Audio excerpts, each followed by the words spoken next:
Hello everyone, welcome to Kaivalya PCS. आप लोगों ने थंबनेल तो देख लिया होगा कि हम इसमें कंप्लीट मॉडर्न हिस्ट्री करने जा रहे हैं। ये एक मैराथन वीडियो होगा, काफ़ी लंबा वीडियो होने वाला है, तो अगर आप में पेशेंस है तभी आप ये वीडियो देखें। प्लस ये मैंने अपने नोट्स जो बना रखे थे 70th बीपीएससी के लिए उससे कवर करवा रही हूँ, और मेरे 97.39 मार्क्स आए थे 70th बीपीएससी में। सो आई कैन गारंटी यू कि ये नोट्स बहुत सक्सेसफुल नोट्स है मेरा, and I am sharing you just because कि कैवल्य पीसेस फैमिली के लिए कुछ भी एनीथिंग। तो आई होप कि इसको करने के बाद आपका जो मॉडर्न हिस्ट्री का फियर है वो ख़त्म हो जाएगा। प्लस जो लास्ट मोमेंट पे आप लोग बोलते हो ना एग्ज़ाम देने के बाद कि अरे ये पढ़ लिया होता, ये रिवाइज़ कर लिया होता तो ये सिली मिस्टेक्स नहीं होते मेरे से, तो ये वीडियो करने के बाद अगर आप इसको 2 से 3 बार कर लेते हो, सिली मिस्टेक्स तो बिल्कुल नहीं होने वाले। So let's start. आपको पता है कि बीपीएससी में 1905 से सबसे ज़्यादा क्वेश्चन आता है, 1905 टू 1947। तो हम वहीं से स्टार्ट करते हैं। ये advent of Europeans, Maratha, Bengal, Mysore, इन सबको कैसे कैप्चर किया ब्रिटिशर्स ने, इसे तो आपने बहुत बार मल्टीपल टाइम्स पढ़ा होगा। बट जहाँ से सबसे ज़्यादा क्वेश्चन आते हैं हम वहाँ से स्टार्ट करेंगे 1905 स्वदेशी मूवमेंट से। आपको पता है कि इस टाइम पे 1905 में लॉर्ड कर्जन जो थे वो वाइसरॉय थे 1899 से 1905 तक। आप एक पेपर एंड पेन ले लो सो डैट आपको जो जो फैक्ट्स नहीं याद है आप बस वो लिख लेना, जो याद है उसको लिखने की कोई ज़रूरत नहीं है। 1905 से स्टार्ट कर रहे हैं हम लोग, तो वहाँ से आप नोट्स में हेडिंग दे दो 1905 स्वदेशी मूवमेंट। लॉर्ड कर्जन इस टाइम पे वाइसरॉय थे 1899 से लेकर 1905 तक। इन्होंने बोला कि हम बंगाल को 2 पार्ट में डिवाइड कर रहे हैं सो डैट बेटर एडमिनिस्ट्रेशन कर सके। बट उनका रियल इंटेंशन तो डिवीज़न था, ताकि जो नेशनलिज्म का भावना बंगाल वाले एरिया में जग रहा था उसको कर्व करना। वो क्या करते हैं कि पार्टीशन जो है, पार्टीशन ऑफ बंगाल 1905 में अनाउंस कर देते हैं 20 जुलाई को। 20 जुलाई 1905 को ये अनाउंस कर दिया जाता है कि बंगाल को डिवाइड किया जाएगा 2 पार्ट में, east Bengal and west Bengal. East Bengal में आपका आ जाता है असम वाला एरिया, और वेस्ट बंगाल में आपका उड़ीसा और बिहार वाला एरिया, और ईस्ट बंगाल का जो हेडक्वार्टर होगा वो ढाका होगा। ये 20 जुलाई को अनाउंस किया गया, एंड 7 अगस्त 1905 को जो हमारे आईएनसी के मेंबर्स थे, लोग थे, वो सब मीटिंग करते हैं। कहाँ पे? टाउन हॉल कैलकाटा में। टाउन हॉल कैलकाटा में एंटी पार्टीशन मूवमेंट, यहाँ पे मीटिंग में डिसाइड किया जाता है कि हम एंटी पार्टीशन मूवमेंट करेंगे। और 16 अक्टूबर 1905 को पार्टीशन फॉर्मली हो जाता है, डिवीज़न हो जाता है east Bengal and west Bengal में। 16 अक्टूबर 1905 आप सीक्वेंस में याद कर सकते हैं। जुलाई के बाद अगस्त, और सितंबर स्किप करके अक्टूबर में फॉर्मली हो जाता है पार्टीशन। 20 जुलाई 1905 डायरेक्टली आपको याद रखना होगा डेट। 7 अगस्त 1905 को मीटिंग होता है टाउन हॉल कैलकाटा में, ये भी याद रखना है, लोकेशन भी याद रखना है। एंड 16 अक्टूबर 1905 को पार्टीशन फाइनली हो जाता है, ये भी आपको याद रखना है। वेस्ट बंगाल एंड उड़ीसा, बिहार, ये वाला पार्ट आपका हो गया वेस्ट में, और ये ईस्ट बंगाल में असम वगैरह आ गया। प्लस 16 अक्टूबर 1905 को जिस दिन ये पार्टीशन होता है फॉर्मली, उस दिन रविंद्रनाथ टैगोर जी कहते हैं कि हम राखी दिवस मनाएंगे, सो डैट ये सिंबल है ना हमारा नेशनलिज्म का, यूनिटी का, वो हम दिखा देंगे ब्रिटिशर्स को कि हम यूनाइटेड है, चाहे तुम कितना भी डिवीज़न कर लो। इस टाइम पे जो लेफ्टिनेंट गवर्नर होते हैं वहाँ के बंगाल के, वो होते हैं सर एंड्रयू फ्रेजर। कौन होते हैं? Sir Andrew Fraser. हो सकता है आपको स्पेलिंग देखने में दिक्कत हो रही हो। सर एंड्रयू फ्रेजर जो होते हैं वहाँ पे बंगाल के लेफ्टिनेंट गवर्नर होते हैं।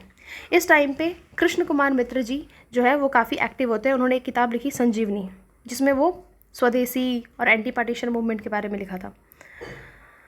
एंड ये मूवमेंट अलग अलग पार्ट में कौन लीड कर रहे थे? अगर साउथ की बात करें, मद्रास की बात करें, तो चिदम्बरम पिल्लई जी जो हैं वो इस मूवमेंट को देख रहे थे, लीड कर रहे थे। दिल्ली वाले एरिया में सैयद हैदर रजा, स्पेलिंग देखने में अगर दिक्कत हो रही हो तो यहाँ पर मैं लिख दे रही हूँ, सैयद हैदर रजा जी दिल्ली वाले एरिया में। कहाँ पे? दिल्ली वाले एरिया में ये लीड कर रहे थे। इस मूवमेंट में वुमेन का रोल बहुत सिग्निफिकेंट है, उन्होंने पार्टिसिपेट किया स्वदेशी मूवमेंट में। फार्मर्स एंड मुस्लिम इससे दूर रहे, इस मूवमेंट से फार्मर एंड मुस्लिम। अगर ये स्टेटमेंट में आता है कि इनमें से कौन जो था जो उनका एक्टिव पार्टिसिपेशन था और किनका एक्टिव पार्टिसिपेशन नहीं था स्वदेशी में, तो फार्मर्स एंड मुस्लिम का एक्टिव पार्टिसिपेशन नहीं था। मुस्लिम का तो इसलिए भी नहीं था क्योंकि वो चाहते थे डिवीज़न हो जाए, क्योंकि ये जो ईस्ट बंगाल वाला एरिया है ये मुस्लिम डोमिनेटेड एरिया था और ये हिंदू डोमिनेटेड, इसलिए उनको पार्टीशन चाहिए भी था। और इस टाइम पे टाइटल सॉन्ग जो था हमारे स्वदेशी मूवमेंट का वो बना वंदे मातरम। आप बताओ कि वंदे मातरम लिखा किसने था? आपको पता है बंकिम चंद्र चट्टोपाध्याय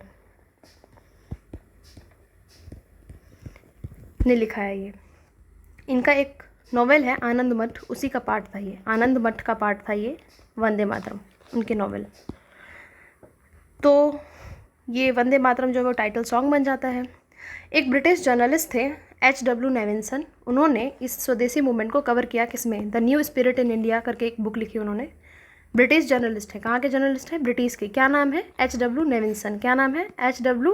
नेविंसन। बुक का क्या नाम है? The new spirit in India. तो स्वदेशी से जो भी प्रोबेबल क्वेश्चन बन सकते थे वो आपका यहाँ से कवर हो जाएगा। इसी टाइम पे अवनिंद्रनाथ टैगोर और गगनेंद्रनाथ टैगोर, वो जो यूरोपियन पेंटिंग्स और यूरोपियन आर्ट्स, उन सबको बोलते हैं कि हम उन्हें क्यों ग्लोरीफाई करें, हमारे खुद का आर्ट इतना अच्छा है। तो उन्होंने इस टाइम पे एक सोसाइटी बनाते हैं, Indian society of oriental art, Indian society of oriental art, 1907 में बनाते हैं ये। ठीक है, आगे बढ़ते हैं हम। नेक्स्ट 1905 हमारा कवर हो गया स्वदेशी पूरा। नाउ मूविंग टू 1905 में और क्या होता है? कांग्रेस का सेशन होता है यहाँ पे बनारस में 1905 में, बनारस में सेशन होता है। कैलकाटा में होता है आपका 1906 में, और सूरत में होता है 1907 में। ये तीनों सेशन INC का बहुत इम्पॉर्टेंट है। आप बनारस सेशन की जब बात करते हैं तो गोपाल कृष्ण गोखले जी जो है उन्होंने इसमें चेयर किया था INC के से। ये बनारस में हुआ था, वाराणसी में 1905 में हुआ था। गोपाल कृष्ण गोखले का एक उन्होंने सोसाइटी इस्टेब्लिश किया था, उसका नाम था सर्वेंट ऑफ इंडिया सोसाइटी, 1905 में सर्वेंट ऑफ इंडिया सोसाइटी।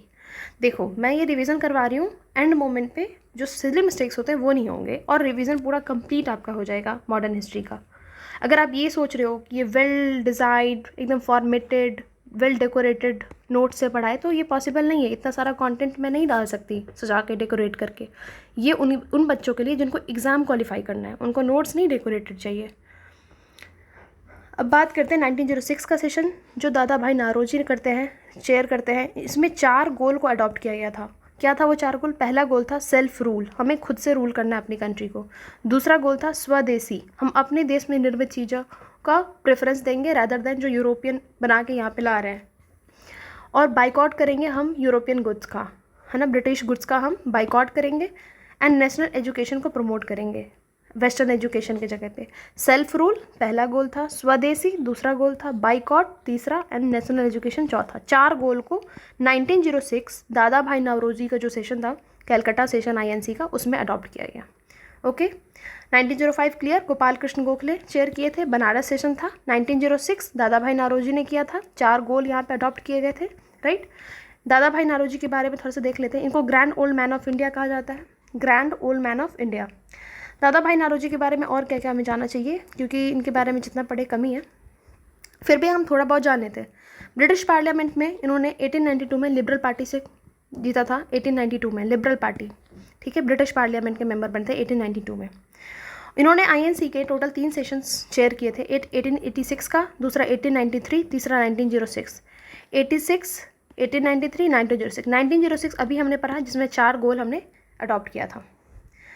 और 1885 में तो आपको पता है INC बना ही था। उसका जस्ट अगले साल वाला सेशन जो 1886 में हुआ, उसको दादा भाई नारोजी ने चेयर किया। ओके, जो दादा भाई नारोजी थे वो प्रोफेसर थे, कहाँ पे? मैथ्स एंड फिजिक्स के एल्फिंस्टन कॉलेज मुंबई में, उसके प्रोफेसर भी थे। ये आया हुआ है UPPCS में। मैगज़ीन की बात करें तो इनका एक मैगज़ीन था रास्त गुफ्तार।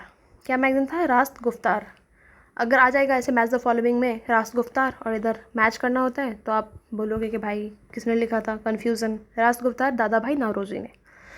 और इनके बारे में गोखले ने कहा था कि if there is God somewhere he is Dadabhai Naoroji, if there is God somewhere he is Dadabhai Naoroji. ये स्टेटमेंट किसने दिया था? क्वेश्चन डायरेक्ट क्वेश्चन के फॉर्म में आएगा, गोखले।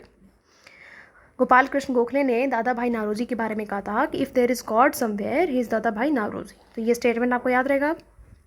बात करते हैं 23rd सेशन 1907। 1905 याद है बनारस सेशन गोपाल कृष्ण गोखले।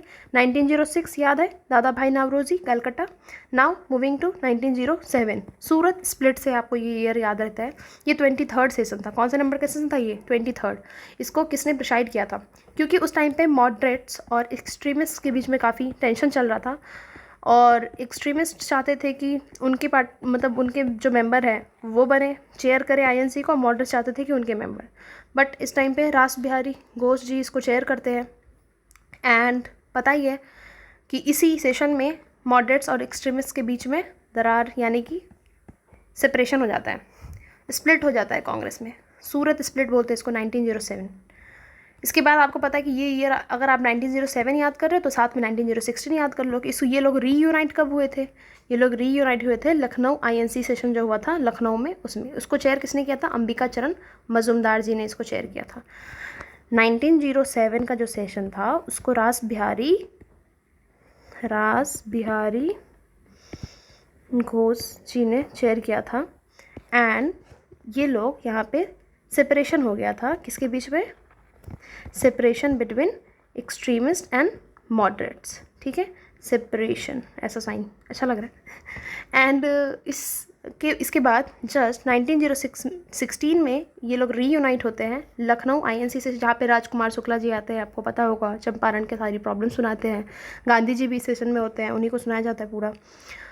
एंड अंबिका चरण मजुमदार जो है वो इस सेशन को चेयर करते हैं। तो दोनों सेशन का चेयर पूछ लेगा कि कौन किया था, 1907, 1916, 1905, 1906, 1907, तीनों आप लोगों का कवर हो गया। Now moving to next, formation of Muslim League. Next heading आप दे लो, फॉर्मेशन ऑफ मुस्लिम लीग 1906 में होता है, जिस साल दादा भाई नौरोजी ने आईएनसी का सेशन प्रिसाइड किया था। अक्टूबर 1906 में शिमला में आगा खान जी एक सेंट्रल मुस्लिम ऑर्गेनाइजेशन बनाना चाहते हैं, to form central Muslim organisation. Aga Khan ji Shimla में अक्टूबर 1906 में wanted to form central Muslim organisation. फिर वो एक कॉन्फ्रेंस ऑर्गेनाइज करते हैं, all India Mohammedan educational conference organise करते हैं। कहाँ पे? ढाका में, दिसंबर 1906 पे। 1906 के दिसंबर में, आपको पता है हर साल आईएनसी का सेशन भी दिसंबर में होता था। उसी टाइम पे उधर दादा भाई नौरोजी कर रहे हैं सेशन आईएनसी का, और इधर all India Mohammedan education conference organise किया गया है 1906 के दिसंबर में। वहाँ पे डिसाइड किया जाता है कि हम ऑल इंडिया मुस्लिम लीग बनाएंगे। 1906 में ही उसका फॉर्मेशन हो जाता है ऑल इंडिया मुस्लिम लीग का। टोटल 56 मेंबर मिलकर के इसको बनाते हैं। अगर हमसे इंपॉर्टेंट क्वेश्चन क्या क्या पूछ सकते हैं, तो इसको किसने प्रपोज किया था? सलीमुल्लाह खान। सलीमुल्लाह खान, स्पेलिंग देखने में अगर दिक्कत हो रही हो तो यहाँ लिख दो, सलीमुल्लाह खान जिन्हें इसको प्रपोज किया था। ऑल इंडिया मुस्लिम लीग 1906 में बनता है, उसको प्रपोज करते हैं सलीमुल्लाह खान जी। इसके प्रेसिडेंट कौन बनते हैं? आगा खान। इसके प्रेसिडेंट कौन बनते हैं? आगा खान। और सेक्रेटरी की बात करें तो मोहसिन उल मुल्क और वकर उल मुल्क जी जो थे वो ऑल इंडिया मुस्लिम लीग के सेक्रेटरी थे।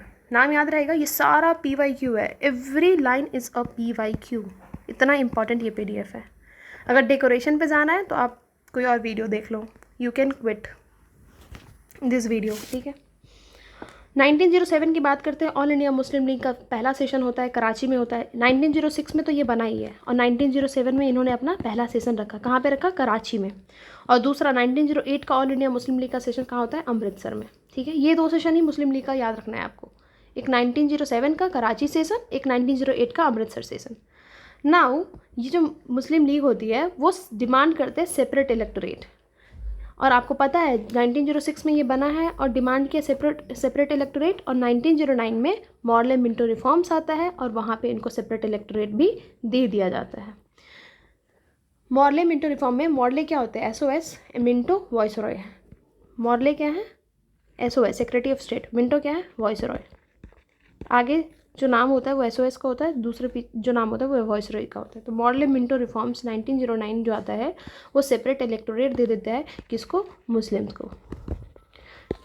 एंड फिर 1908 में ऑल इंडिया मुस्लिम लीग का एक ब्रांच लंदन में बनता है। कहाँ पे बनता है? लंदन में। 1908 में एक ब्रांच बनता है, जिसको कौन बनाता है? सैयद अमीर अली। सैयद अमीर अली, ये सारा PYQ है। रियली अगर आप इतना इन्फॉर्मेशन अपने दिमाग में रख के जाते हो तो बहुत कम आपके मिस्टेक्स होने वाले हैं और बहुत अच्छा मार्क्स आप गेन करने वाले हो हिस्ट्री में, मार्क माय वर्ड। अब हम लोग मूव करते हैं मॉर्ले मिंटो रिफॉर्म्स 1909 में जो आया था उस पर।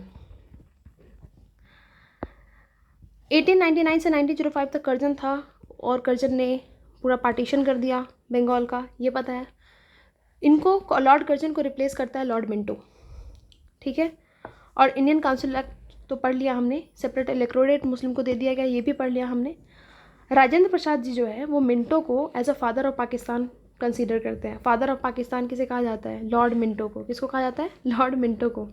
और किसने कहा था ये? राजेंद्र प्रसाद जी ने इनको कंसीडर किया था ऐसा। Moving to next part, Delhi Durbar and change of capital.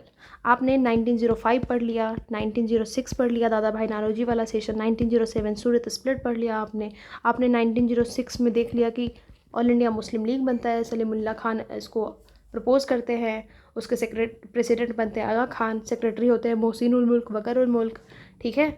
और आपने इसके साथ और क्या क्या कवर किया? राजेंद्र प्रसाद जी जो मिंटो को फादर ऑफ पाकिस्तान कंसिडर करते हैं।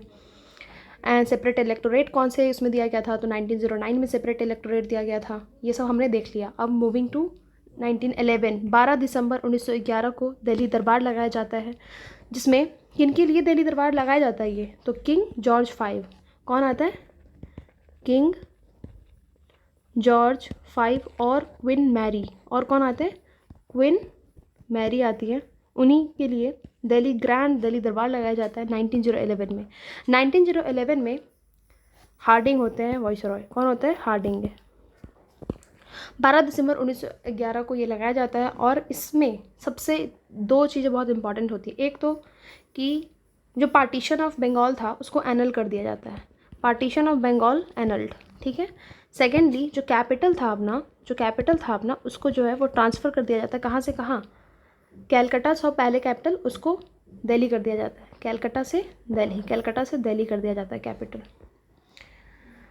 उड़ीसा एंड बिहार को भी सेपरेट कर दिया जाता है बंगाल से। पहले मैंने आपको बताया था जब ईस्ट बंगाल और वेस्ट बंगाल में डिवीज़न हुआ था तो वेस्ट बंगाल में ही उड़ीसा एंड बिहार वाला पार्ट भी था। लेकिन इस पार्टीशन के बाद मतलब जब एनल कर दिया गया तो बोला गया कि वेस्ट बंगाल से उड़ीसा एंड बिहार को सेपरेट कर दिया जाएगा।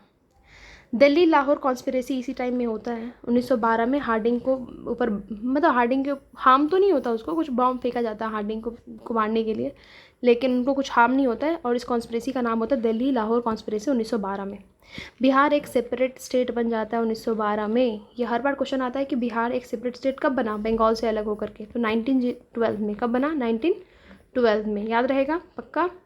तो आपका ये दिल्ली दरबार पूरा कंप्लीट हो गया। चेंज ऑफ कैपिटल दिल्ली दरबार, ठीक है, डन। लखनऊ सेशन पे आ जाते हैं हम, क्योंकि 1911 कैपिटल शिफ्ट ये सब हमने देख लिया। अब हम लखनऊ सेशन ऑफ कांग्रेस देखेंगे जो दिसंबर 1916 में होता है लखनऊ में।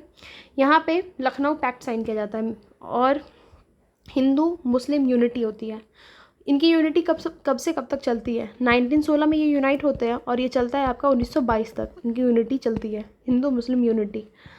लखनऊ पैक्ट साइन होता है हिंदू और मुस्लिम के बीच में। आईएनसी का सेशन जो है ये वाला आपको मैंने पहले भी बताया है कि अंबिका चरण मजुमदार जी इसको प्रिसाइड करते हैं। यहीं पे मॉडरेट और एक्सट्रीमिस्ट का रीयूनिफिकेशन होता है इनका। और एनी बेसेंट जो है और तिलक और जिन्ना, इन तीनों का बहुत सिग्निफिकेंट रोल रहा है, एक तो हिंदू मुस्लिम यूनिटी में भी और मॉडरेट और एक्सट्रीमिस्ट के रीयूनाइट करने में भी। इसी टाइम पे जिन्ना को सरोजनी नायडू ने कहा था कि ambassador of Hindu Muslim unity. Jinnah को सरोजनी नायडू ने क्या कहा था? कि ये एम्बेसडर है हिंदू मुस्लिम यूनिटी के। किसने कहा था? सरोजनी नायडू ने। ये कंप्लीट स्टेटमेंट ऐसे ही छपा हुआ आएगा कि ambassador of Hindu Muslim unity किसे कहा गया है। जिन्ना को किसने कहा है हिंदू मुस्लिम यूनिटी का एम्बेसडर? तो सरोजनी नायडू जी ने कहा, ठीक है। ये कब की बात हम देख रहे हैं? ये लखनऊ सेशन कब हुआ था? 1916 में। ईयर देखो, history is all about chronology. अगर आपको क्रोनोलॉजी याद रहेगा तो आप बहुत सारा क्वेश्चन सिर्फ क्रोनोलॉजी के हिसाब से सॉल्व कर लोगे। तो अभी हम लोगों ने बहुत कुछ देख चुका है। 1905 देख लिया है, 1906 कवर कर लिया है, 1907 कवर कर लिया है, फिर 1911 कवर किया है हमने, पार्टीशन एनल कर दिया गया, कैपिटल शिफ्ट हो गया। अब हम लोग 1916 देख रहे हैं जहाँ पे लखनऊ सेशन होता है और हिंदू मुस्लिम यूनिटी होती है और मॉडरेट और एक्सट्रीमिस्ट भी मिल जाते हैं। अब moving to next year, home rule league. Home rule league होता है, ये आपका बनता है आपको 1916 के अप्रैल में। जो बाल गंगाधर तिलक हैं वो बनाते हैं होम रूल लीग। इनका जो एरिया होता है वो, जैसे कि इंडिया का मैप अगर मैं तो बहुत गंदा है, तो ये वाला एरिया जो होता है ना इंडिया में, वो वाला तो बाल गंगाधर तिलक जी का एरिया होता है, जहाँ पे वो home rule league movement start करते हैं अप्रैल 1916 में। लेकिन एनी बेसेंट का pan India home rule league movement था, एनी बेसेंट का pan India home rule league movement था सितंबर 1916 में। तो ऐसे भी पूछ लेगा कि बाल गंगाधर तिलक जी का पहले बना था होम रूल लीग या एनी बेसेंट का, तो आपको पता है एनी बेसेंट का बाद में बनता है। कब बनता है? सितंबर में। और बाल गंगाधर तिलक जी का अप्रैल में ही बनता है होम रूल लीग मूव। और ईयर 1916 बहुत इंपॉर्टेंट है, बार बार याद कर लेना इसे। एनी बेसेंट से हमें और क्या याद आना चाहिए? इनकी 2 बुक जर्नल, जैसे कि कॉमनवेल्थ 2 बुक है इनकी, और New India. Commonwealth and New India is related to whom? Annie Besant. New India और यंग इंडिया में बहुत कंफ्यूज होते हैं। तो यंग इंडिया जो है वो गांधी जी का है। यंग इंडिया किनका है? गांधी का। यंग इंडिया किनका है? रिपीट, गांधी का। न्यू इंडिया किसका था? एनी बेसेंट का। कॉमनवेल्थ, न्यू इंडिया, ऐसे आ जाएगा आपको मैच द फॉलोइंग में।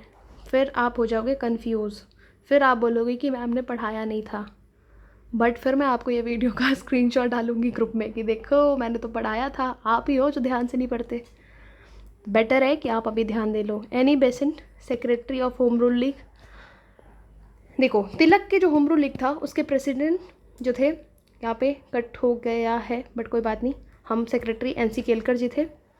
और एनी बेसेंट जो है उनकी सेक्रेटरी कौन थे? जॉर्ज अरुंदले। और जो तिलक का होम रूल था उसके प्रेसिडेंट थे जोसेफ बैपिस्टा। कौन थे? जोसेफ बैपिस्टा, याद रखना है। और secretary NC Kelkar. Annie Besant के होम रूल के सेक्रेटरी कौन थे? जॉर्ज अरुंदले। हेडक्वार्टर की बात कर लेते हैं तो इनका हेडक्वार्टर था पूना। किनका? तिलक का, बाल गंगाधर तिलक का जो होम रूल लीग मूवमेंट था जो कि अप्रैल 1916 में बनाया गया था, उसका हेडक्वार्टर कहाँ पे था? तो उसका हेडक्वार्टर था पूना में, ठीक है। और अगर जब हम बात करते हैं एनी बेसेंट की तो इनका हेडक्वार्टर कहाँ पे था? अद्यार नियर महाराष्ट्र, ठीक है, अड्यार में था। कहाँ पे था? अड्यार। एनी बेसेंट के होम रूल लीग का। बाद में अगर हम बात करें एनी बेसेंट की, अगर बात हो रही है तो उनसे रिलेटेड थोड़ा बहुत इन्फो हमको पता होना चाहिए। तो वो जो थे वो थियोसॉफिकल सोसाइटी जो इस्टेब्लिश किया गया था 1875 में by colonel Olcott and madam Blavatsky. Colonel Olcott and madam Blavatsky ने जो बनाया था थियोसॉफिकल सोसाइटी 1875 में, उससे एनी बेसेंट जुड़ी हुई थी। कब इसकी मेंबर बनी थी वो? 1889 में। कब बनी थी? 1889 में एनी बेसेंट थियोसॉफिकल सोसाइटी की मेंबर बनती है, ठीक है।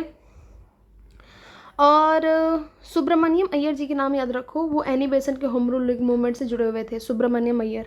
एनी बेसेंट जो है वो 1847 से लेकर 1933 तक क्या किस चीज़ की प्रोपोनेंट रहती है? 1847 से 1933 तक वो प्रोपोनेंट ऑफ फेबियन मूवमेंट। किसकी प्रोपोनेंट थी वो? Fabian movement. तो अगर आ जाए कि ना एनी बेसेंट किस मूवमेंट की प्रोपोनेंट थी, तो फेबियन मूवमेंट की।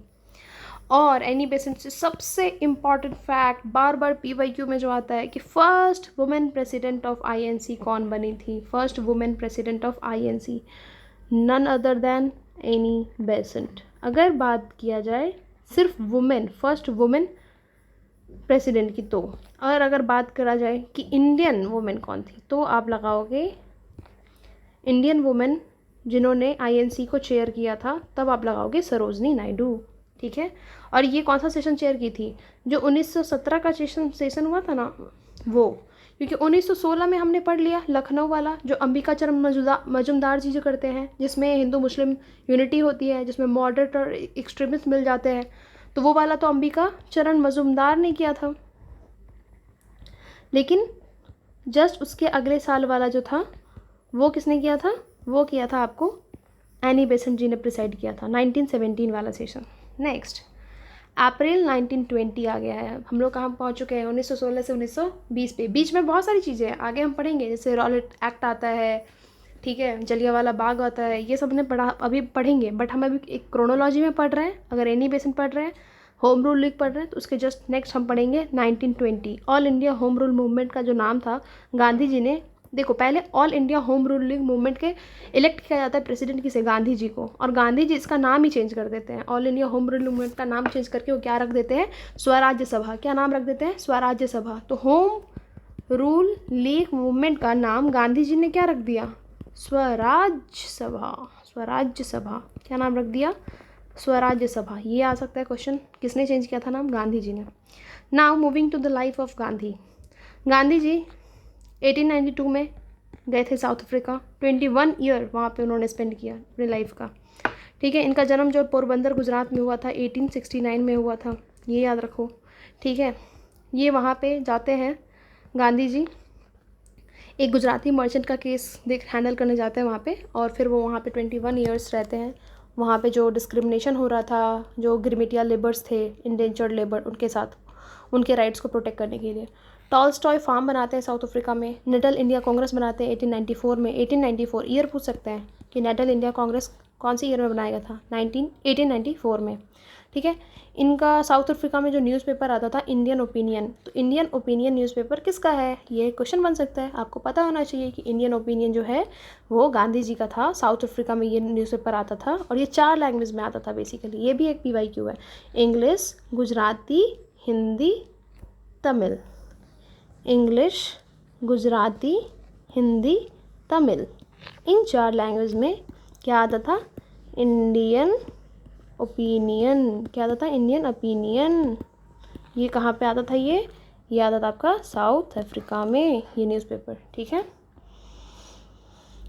नाउ आपको पता है कि गांधी जी कब रिटर्न होते हैं? 1915 में रिटर्न होते हैं। गांधी जी का पॉलिटिकल मेंटर कौन थे?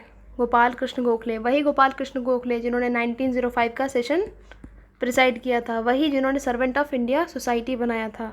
ठीक है, वो गांधी जी के पॉलिटिकल मेंटर हैं। अगर पूछूं मैं, आप कमेंट्स में बताना कि गोपाल कृष्ण गोखले के मेंटर कौन थे, वो किसको अपना पॉलिटिकल मेंटर मानते थे? गोपाल कृष्ण गोखले जी। ये आपको कमेंट्स में बताना। ये इस पूरे वीडियो का पहला क्वेश्चन मैंने आपसे पूछा है, बाकी तो मैं बता ही रही हूँ, तो आपको कमेंट्स करना तो बनता है। बात करते हैं चंपारण सत्याग्रह की। गांधी जी की लाइफ की बात हो रही है तो 1917 उनका पहला सत्याग्रह बिहार से शुरू होता है। बिहार की धरती से ही उनका पॉलिटिकल करियर एकदम बूम पे आता है। तो जो 1917 का चंपारण सत्याग्रह था, वो गांधी जी ने पहला सिविल डिसोबीडियंस वहाँ पे करा था। और आपको पता है चंपारण का प्रॉब्लम लेकर के राजकुमार शुक्ला जी 1916 के सेशन में जाते हैं। वहाँ पे वो बताते हैं कि वहाँ पे 3 कट्ठिया सिस्टम का प्रॉब्लम क्या है, कि वो 20 कट्ठा में से 3 कट्ठे पे आपको इंडिगो उगाना पड़ता है, जिससे आपका पता है कि फर्टिलिटी कम हो जाती है, लोगों के ऊपर बहुत ज़्यादा लोन कर्ज है, और बहुत फोर्सफुल तरीके से ये इंडिगो प्लांटर्स जो थे वो इनको एक्सप्लॉइट कर रहे थे। तो ये सारा प्रॉब्लम जब गांधी जी सुनते हैं, फिर उस सेशन में चंपारण सत्याग्रह के लिए वो पास होता है। फिर गांधी जी कोलकाता जाते हैं, कोलकाता से बिहार आते हैं। आपको पता है डेट्स भी याद रखना है। जब हम बिहार करंट अफेयर पढ़ेंगे ना, बिहार मॉडर्न हिस्ट्री पढ़ेंगे, तो वहाँ पे मैं बताऊँगी कि वो कौन कौन से कैसे कैसे पहुँचते हैं बिहार। फिलहाल आपको याद रखना है कि चंपारण सत्याग्रह 1917 तीन कठिया मूवमेंट से डील करने के लिए, पहला satyagraha civil disobedience movement. Rabindranath Tagore ji ने इनको महात्मा का टाइटल दिया था। इसके बाद किसका टाइटल दिया था? महात्मा का टाइटल। किसको? गांधी जी को। किसने दिया है? रविन्द्रनाथ टैगोर जी ने। गांधी जी ने कुछ बुक्स जिससे वो इंस्पायर थे, अनटू दिस लास्ट, किसने लिखा था? जॉन रस्किन ने लिखा था अनटू दिस लास्ट। ये बुक्स पूछे गए हैं, PYQ है ये। नेक्स्ट आपको याद रखना है 1918 के फेब में अहमदाबाद मिल स्ट्राइक होता है। क्या होता है? अहमदाबाद मिल स्ट्राइक। इसमें वो फास्टिंग मेथड यूज करते हैं, फास्ट अनटू डेथ। ठीक है, फिर खेड़ा सत्याग्रह, फेलियर ऑफ क्रॉप्स। ये खेड़ा और अहमदाबाद दोनों ही कहाँ पे है? गुजरात में। दोनों ही कहाँ पे हैं? गुजरात में है। और तो अहमदाबाद मिल स्ट्राइक जो था वो 1918 के फेब में होता है, और खेड़ा सत्याग्रह फेलियर ऑफ क्रॉप्स की वजह से 1918 में होता है। आपको अहमदाबाद मिल स्ट्राइक में आपको पता है कि जो मिल वर्कर थे वो डिमांड कर रहे थे कि हमें जो प्लेग बोनस मिलता है उसको, नहीं वो तो खेड़ा में हुआ था, सॉरी, अहमदाबाद मिल स्ट्राइक में उनको अपने वेजेस बढ़ाने थे। तो फिर वो बोलते हैं कि हमें 50% का हाइक चाहिए अपने सैलरी में, बट नेगोशिएशन होकर के 35% का हाइक उनको मिल जाता है। अनुसुईया बेन वहाँ पे आपको याद आनी चाहिए। खेड़ा सत्याग्रह क्रॉप फेलियर हुआ था, जिसकी वजह से वो लोग पैसा नहीं दे पा रहे थे, जो टैक्स होता है वो, जिसकी फिर गांधी जी आते हैं, फिर वो टैकल करते हैं अपने तरीके से खेड़ा सत्याग्रह। तो गांधी जी के लाइफ से आपको अभी तक क्या क्या पढ़ा दिया मैंने कि गांधी जी का जन्म यहाँ हुआ था 1869 पोरबंदर में। वो 1892 में साउथ अफ्रीका गए थे, 21 ईयर्स वहाँ पे रहे थे। टॉलस्टॉय फॉर्म बनाया था वहाँ पे। लिटिल इंडिया कांग्रेस 1894 में बनाया था। न्यूज़पेपर की बात करें तो इंडियन ओपिनियन आता था वहाँ पे 4 लैंग्वेज में, इंग्लिश, गुजराती, हिंदी एंड तमिल में। फिर उन्होंने एक आश्रम बनाया था, फीनिक्स आश्रम, डरबन साउथ अफ्रीका में। फिर वो रिटर्न होते हैं 1915 में इंडिया। फिर गांधी जी के पॉलिटिकल मेंटर का नाम आपको पता होना चाहिए, गोपाल कृष्ण गोखले जी थे। और आपसे मैंने पूछा था कि गोपाल कृष्ण गोखले के मेंटर का क्या नाम था, वो किसको अपना पॉलिटिकल गुरु मानते थे। फिर 1917 में चंपारण सत्याग्रह याद आना चाहिए, फर्स्ट सिविल डिसोबीडियंस उन्होंने वहाँ पे ट्राई किया था। फिर उनकी जो कुछ बुक्स जिससे वो इंस्पायर थे, unto this last, John Ruskin द्वारा लिखा गया है। और चंपारण की बात करते तो वहाँ पे तिनकठिया सिस्टम वाला प्रॉब्लम था। फिर आपको वहाँ से बतख मियाँ याद आ रहे क्या, हर बार फेवरेट क्वेश्चन है बिहार बीपीएससी का, बतख मियाँ। और रविन्द्रनाथ टैगोर ने गांधी जी को महात्मा का टाइटल दिया था, इसके बाद वो याद आना चाहिए। फिर आपको अहमदाबाद मिल स्ट्राइक, खेड़ा सत्याग्रह याद आना चाहिए। फिर आता है कि सुभाष चंद्र बोस जी ने एड्रेस किया था 1944 में गांधी जी को फादर ऑफ नेशन करके। कैसे एड्रेस किया था, father of nation, Subhash Chandra Bose ji ने एड्रेस किया है गांधी जी को 1944 में। प्यारे लाल नैयर जी जो थे, प्यारे लाल नैयर और सुशीला नैयर। प्यारे लाल नैयर जो थे वो सेक्रेटरी थे गांधी जी के, और सुशीला नैयर जी थी वो पर्सनल डॉक्टर थी गांधी जी की। जामन लाल बजाज आपका नाम याद आना चाहिए। जामन लाल बजाज जो थे वो एक बैंकर, इंडस्ट्रियलिस्ट थे उस टाइम के, और ये गांधी जी के काफ़ी क्लोज थे। इन्होंने अपना टाइटल रिनाउंस किया था, राय बहादुर का टाइटल जो इनको दिया गया था ब्रिटिशर्स के द्वारा, उसको उन्होंने रिनाउंस कर दिया। और ये कांग्रेस के ट्रेजरर भी थे, ठीक है। और इन्होंने बाद में गांधी सेवा संघ बनाया था। किसने, जामन लाल बजाज ने, जामन लाल बजाज। गांधी सेवा संघ किसने बनाया है, जामन लाल बजाज जी ने बनाया है। चार्ल्स एंड्रयू की बात करते हैं, जिसको गांधी जी क्या कहते थे, दीन बंधु एंड्रयू। क्या कहते थे इसको, चार्ल्स एंड्रयू को कहते थे दीन बंधु एंड्रयू। ये ऑल इंडिया ट्रेड यूनियन 1925 के प्रेसिडेंट भी रहे हैं चार्ल्स एंड्रयू। और बताओ देश बंधु किसे कहते थे, कमेंट्स में बताना। गांधी जी देश बंधु किसे कहते थे। गांधी जी रिज़ाइन कर देते हैं कांग्रेस से 1934 में। अच्छा, ये सब चीज़ें हम अभी क्यों पढ़ रहे हैं, क्योंकि गांधी से रिलेटेड जो भी चीज़ें हैं वो मैंने एक पेज में लिख रखा है, इसलिए हम इसे यहाँ कवर कर रहे हैं। गांधी जी ने कांग्रेस से कब रिटायर हुए थे, 1934 में रिज़ाइन कर दिया था उन्होंने। फिर 30 जनवरी 1948 को नाथूराम गॉडसे ने उन्हें गोली मार दी थी। 30 जनवरी 1948 को यहाँ पे ख़त्म होता है। बारदोली सत्याग्रह 1928 में, सरदार वल्लभ भाई पटेल। और फिर गांधी जी ने हरिजन वीकली लिखा था, और यंग इंडिया। मैंने आपको बताया था न्यू इंडिया किसने लिखा था, न्यू इंडिया अभी बताया था मैंने, याद करो, रिकॉल। और हरिजन वीकली गांधी जी लिखते थे, वीकली हरिजन लिखते थे, और यंग इंडिया। गांधी जी ने वाइकोम सत्याग्रह में इनडायरेक्टली पार्टिसिपेट किया था। अगर स्टेटमेंट में आ जाए कि वाइकोम सत्याग्रह में गांधी जी ने पार्टिसिपेट किया था, तो यस करा था, इनडायरेक्टली करा था। ये जो वाइकोम सत्याग्रह था ये ट्रैवनकोर केरला में हुआ था 1925 में। कब हुआ था, 1925 में। गांधी जी से रिलेटेड फैक्ट ये है कि उन्होंने येरावड़ा जेल को क्या बोला था, मंदिर। येरावड़ा जेल में उनको जब रखा गया था तो उन्होंने उसको क्या बोल दिया कि ये मंदिर है। Delivered his first public speech, उन्होंने अपनी पहली पब्लिक स्पीच कहाँ पे दी थी, direct PYQ from BPSC।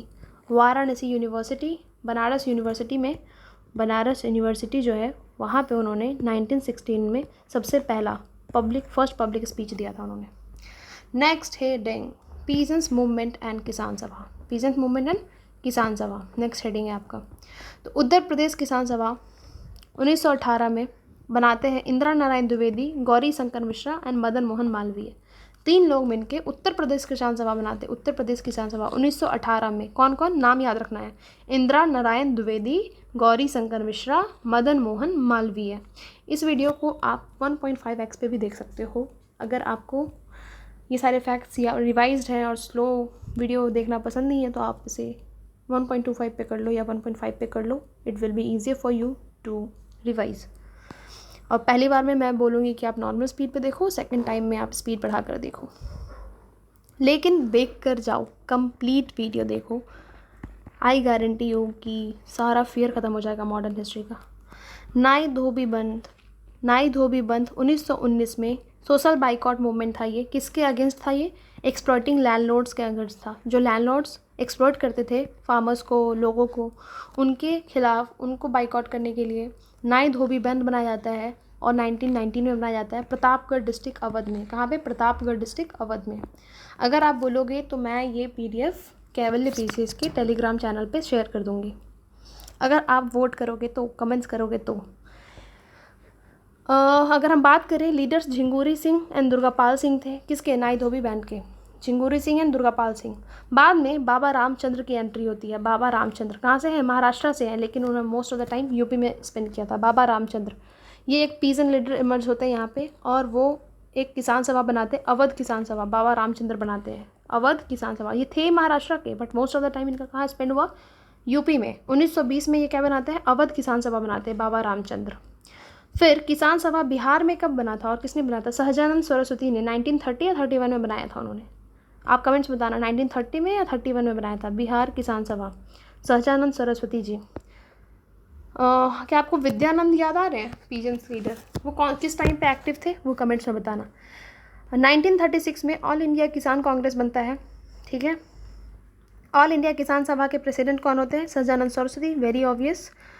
Sahajanand Saraswati से आपको एक बुक का नाम याद रखना है, उसका नाम है हुंकार पत्रिका। हुंकार कौन लिखता था? सहजानंद सरस्वती जी लिखते थे हुंकार। क्या लिखते थे? हुंकार। और ये है आपका डायरेक्ट PYQ, हर एक लाइन इस PDF का PYQ है। अगर हम बात करें ऑल इंडिया किसान सभा के सेक्रेटरी जनरल का नाम था NG रंगा। अब आते हैं इक्का मूवमेंट। इक्का मूवमेंट 1921 से 1922 में चला जा रहा था। मदारी पासी इसके लीडर थे, ठीक है। और इसका मेन सेंटर की बात करें तो Hardoi, Barabanki, Bahraich and Sitapur. Repeat after me, Hardoi, Barabanki, Bahraich, Sitapur. Once again, Hardoi, Barabanki, Bahraich and Sitapur. Main centres था इक्का मूवमेंट का। ईयर कौन सा है? 1921 से लेकर 1922। लीडर का नाम पूछे तो मदारी पासी इक्का मूवमेंट, ऐसे याद रख लो, मदारी पासी इक्का मूवमेंट 1921-1922, ठीक है। वल्लभ भाई पटेल की बात करते हैं, 1928 में बारदोली सत्याग्रह लीड करते हैं। इसी में वहाँ की जो वुमेन थी बारदोली की, उन्होंने एक टाइटल दिया इन्हें, सरदार का टाइटल। तो हम क्या आप कहते हैं? सरदार वल्लभ भाई पटेल। तो ये सरदार का टाइटल किसने दिया था? वुमेन ऑफ बारदोली ने दिया था, ठीक है। Now moving to September 1946, provincial Kisan Sabha बनता है। एक तिभागा मूवमेंट आपको याद होना चाहिए, बंगाल वाले एरिया में होता है। बंगाल वाले एरिया में तिभागा मूवमेंट होता है सितंबर 1946 में। इससे आपका पूरा किसान सभा और पूरा जो आप ये वाला पार्ट है ना, पीजेंस मूवमेंट एंड किसान सभा, वो पूरा कवर हो जाता है यहाँ से, ठीक है। हर चीज़ मैंने एक जगह इकट्ठा करके लिख दिया है। अक्टूबर 1951 से लेकर 1957 तक भूदान मूवमेंट चलाते हैं विनोबा भावे जी। कौन चलाते हैं? विनोबा भावे जी। क्या चलाते हैं? भूदान मूवमेंट। कब? 1957 तक। कब से? 1951 से, ठीक है। पोचमपल्ली तेलंगाना से शुरू करते हैं। कहाँ से शुरू करते हैं ये? पोचमपल्ली तेलंगाना से, ठीक है। अब आते हैं बखस्त एजिटेशन जो चलाया गया था बिहार में, वो स्वामी श्रद्धानंद जी ने इसको, श्रद्धानंद सरस्वती जी जो थे, उन्होंने ये बखस्त एजिटेशन, सहजानंद सरस्वती, सॉरी यहाँ पे श्रद्धानंद किसने लिखा? सहजानंद सरस्वती जी बखस्त मूवमेंट चलाए थे ना, क्या श्रद्धानंद? बिट कंफ्यूज, आप देख लेना एक बार, रीचेक कर लेना। कोई कोई फैक्ट्स होता है जो मिस हो जाता है, दिमाग से कंफ्यूज हो जाते हैं हम वहाँ पे, बट ठीक है, आप लोग तो हो ही, यू आर तो family, you can understand. Sarvodaya समाज की बात करते हैं, विनोबा भावे जी ने चलाया था सर्वोदय समाज। भूदान मूवमेंट पोचमपल्ली तेलंगाना, याद है। अब हम आते हैं trade union and communist party पे। फर्स्ट ट्रेड यूनियन जो है वो 1918 में बनाया जाता है। BP वाडिया बनाते हैं। कौन बनाते हैं? BP वाडिया, ठीक है। All India trade union Congress की बात करते हैं। All India trade union Congress 31 अक्टूबर 1920 को NM जोशी बनाते हैं। कौन बनाते हैं? NM जोशी। बनाने वाले कौन है? NM जोशी। लेकिन उसके फर्स्ट प्रेसिडेंट कौन है? लाला लाजपत राय। फर्स्ट प्रेसिडेंट का नाम क्या है? Lala Lajpat Rai. Vice president Joseph Baptista. General secretary Diwan Chamanlal Bajaj. Jamnalal Bajaj याद आ रहे हैं क्या? अभी मैंने आपको थोड़ी देर पहले बताया था। प्यारेलाल नैयर, ये सब नाम याद आ रहा है।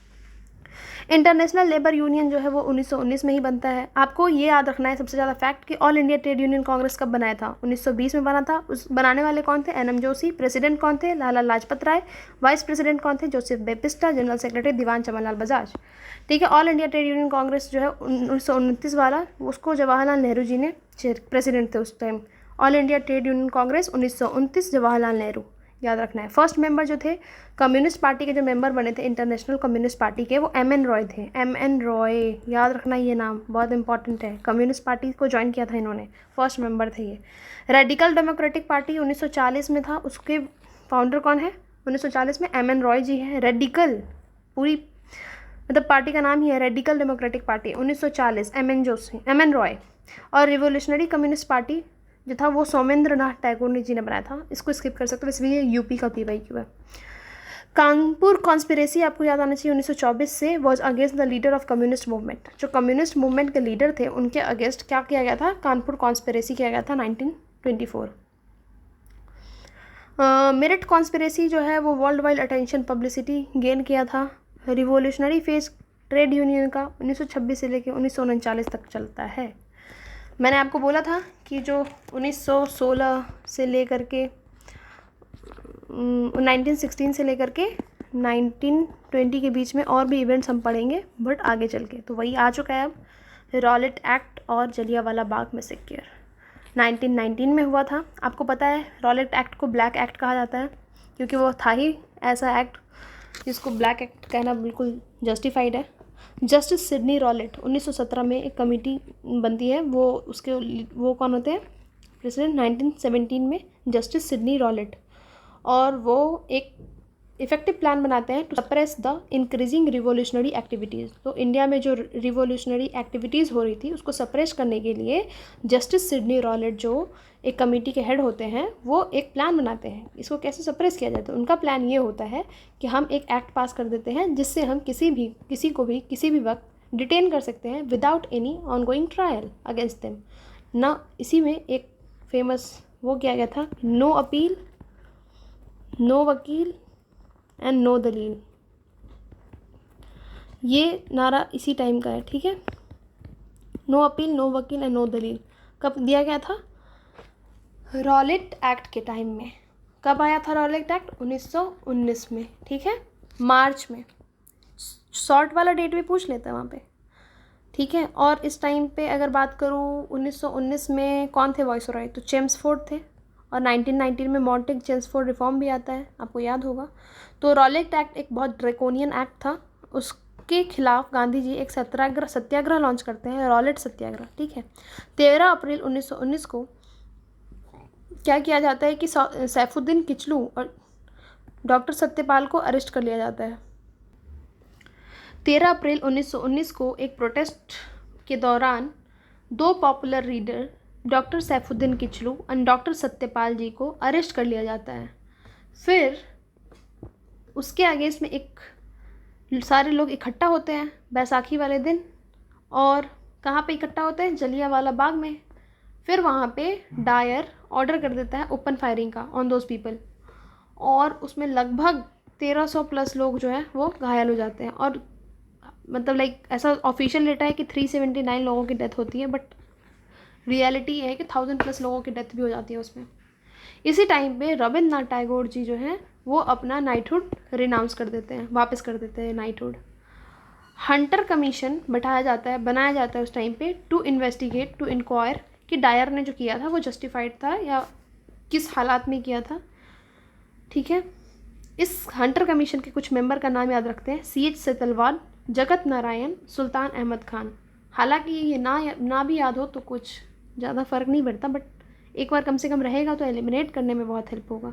CH सेतलवाद, जगत नारायण, सुल्तान अहमद जो थे वो इस हंटर कमीशन, एक हंटर कमेटी अलग बनता है वो एजुकेशन से रिलेटेड है, राइट। लेकिन ये जो हंटर कमीशन है ये आपका रॉलेट एक्ट के बाद, जलियांवाला बाग मैसेकर के बाद जो कमेटी बनती है, हंटर कमीशन बनता है वो है, और इंक्वायर करता है कि ये जस्टिफाइड था डायर का एक्शन या नहीं। और एक रिवोल्यूशनरी उधम सिंह का नाम आपने सुना होगा, जिन्होंने 1940 में जा कर के मिशेल और डायर को शॉट डाउन करते हैं। कहाँ पे, लंदन में जाके 1940 में। कौन, उधम सिंह। इस टाइम पे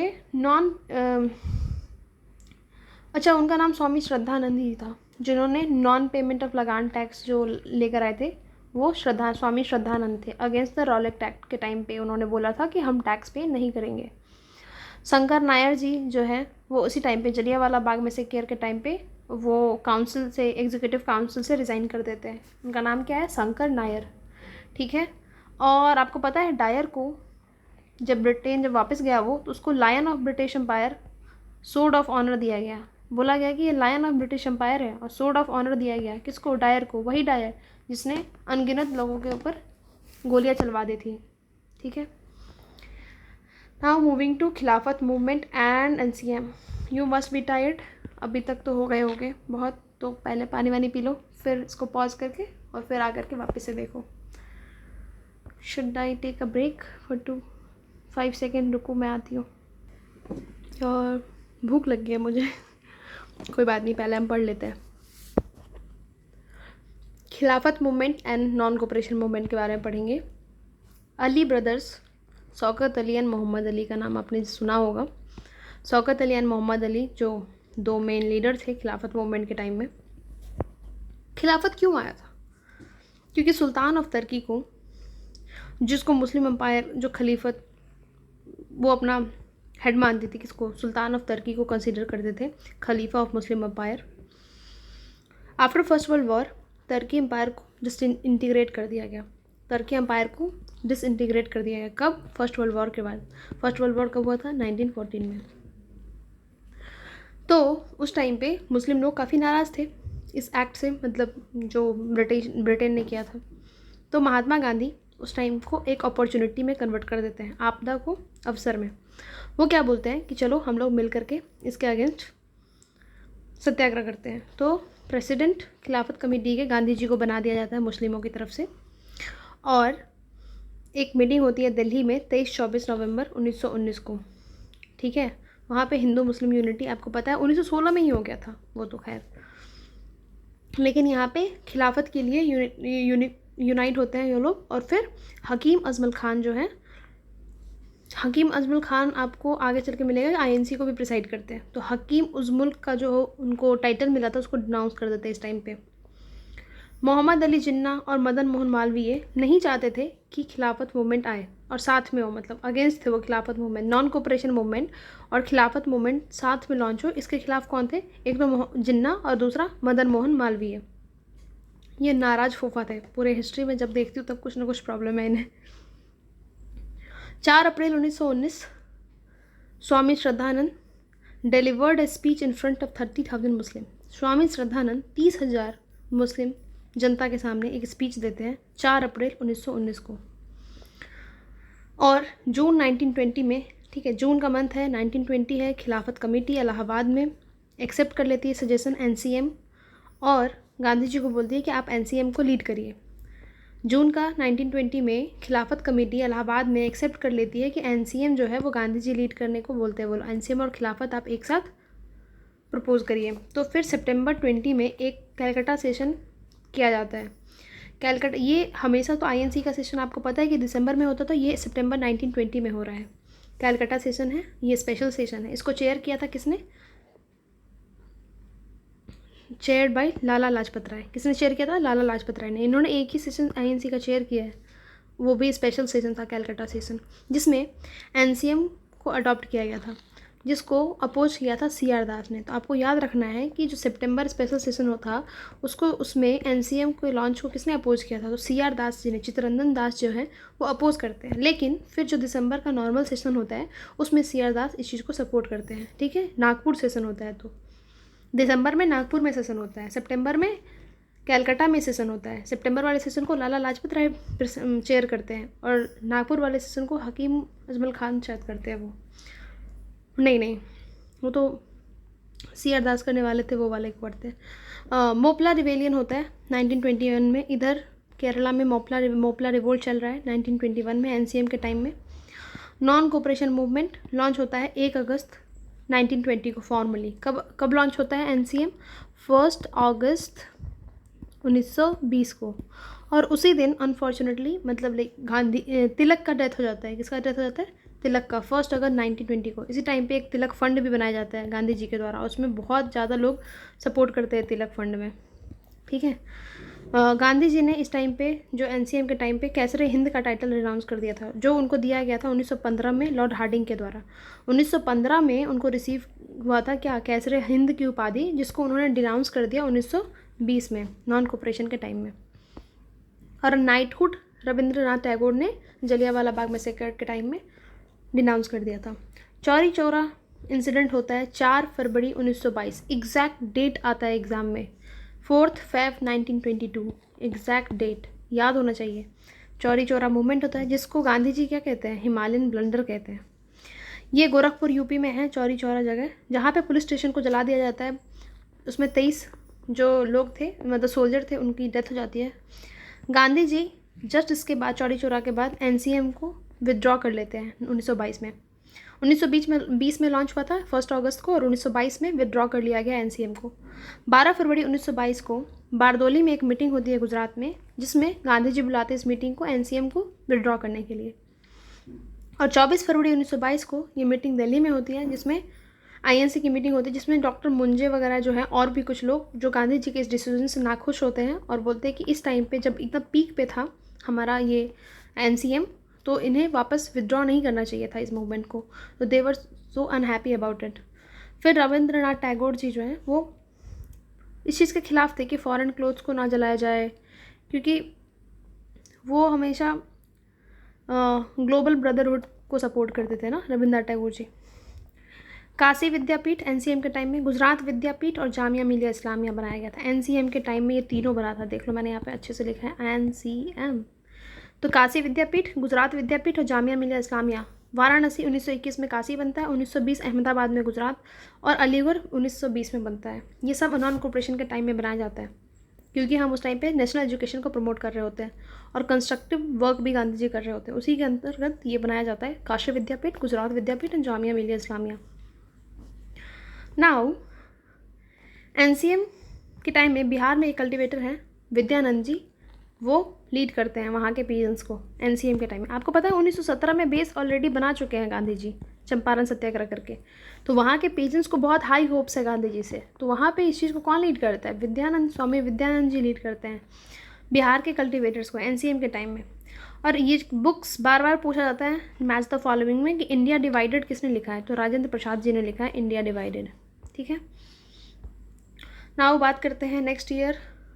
हमने अभी तक 1905 का सेशन, 1906, 1907, फिर 1911, फिर 1912, और फिर हमने देखा था 1915 गांधी जी का रिटर्न होना, फिर 1916 होम रूल लीग, 1917 में लखनऊ पैक्ट और रीयूनिफिकेशन, एंड 1920 में एनसीएम देख लिया हमने। 1919 छूट गया, 1919 में हमने रॉलेट देख लिया, जलियांवाला बाग देख लिया।